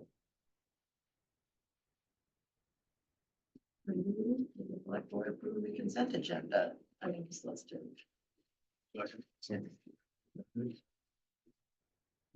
Yes. Yes, Yes. Joanne, Yes. Yes. okay. Make sure you're not stepping out of time. Keep me on my toes. Town administrators report. Yeah, pretty self-explanatory, pre-hearing follow-up. Put those three that you approved, you're taking down. We did do trimming on one of the big trees at 49, and we worked with the cable company on the other one. Comcast. Put that other one down. Ocean Street grant was on the action follow-up. So the grant is due later this month. We'll get you the proposed scope once we have it finalized. It'll focus on an array of options in the public engagement process that will include trying to get some of the regulators in here to talk to us about what sort of permitting hurdles and options we face. So when we have that submittal ready to go, we'll post it and you can have copies as well. We do have a number of letters of support that residents of Ocean Street have written, which is very helpful as part of the grant submittal. So that's coming along well. And obviously, July 4th is almost here. Summer's The over. pancake breakfast went off well on Saturday. Good crowds and Well, only one kid got stuck in a tree that I know. I don't think we lost anyone overboard on the shuttle. A lot of people were using the shuttle, which is a good thing. I think this is, the shuttle is a great idea. I think Yeah. there's a handful, not a handful, there's a large group of citizens that don't get on the water except for that. Yeah, that's a nice addition. It does relieve some parking for sure. And obviously we have the concert coming up and then fireworks on Wednesday night. And then the parade obviously on Thursday. So looks like the weather's gonna cooperate. I hope I didn't just jinx it, so that'll be great.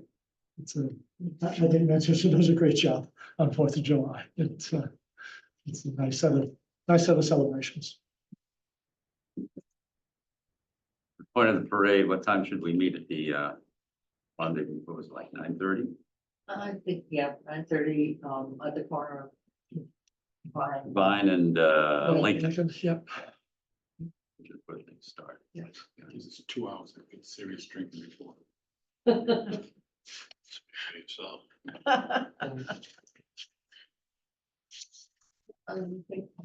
John is writing hard on that and it's. Yeah, I think so. My son will show up with the card, I think, at the appropriate time. And I've got 20 pounds of candy here, courtesy of Kathy. We have 1,000 flags. We've got a Divided bubble into 4 machine. groups. These are, in fact, 4 packages here, so this is pre-packaged. Pretty. Yeah, And you will monitor that we don't open extra packages before we get. to I can't be responsible of my grandfather's behavior. Your granddaughter. So you're the parade czar is what it amounts to. Yeah. Has Cheryl or Hope chosen a community hero? Oh, this is- Yeah. Very nice. Makes perfect sense. Yep. So is she like at the head of the parade or? Yes. She'll ride with ladder truck. Oh, okay. I think the old cars can have to go first. Yeah, the antique cars go first. She'll be riding one of those bikes. Yeah. The big wheel. Yeah, that's the big wheel. Once you're up there, it's great. I guess, I don't know. I'm good. I'm looking for a motion. Motion to adjourn. Second. All in favor? Aye. Aye. Thank you all very much. Good. I told Jim to expect me around midnight.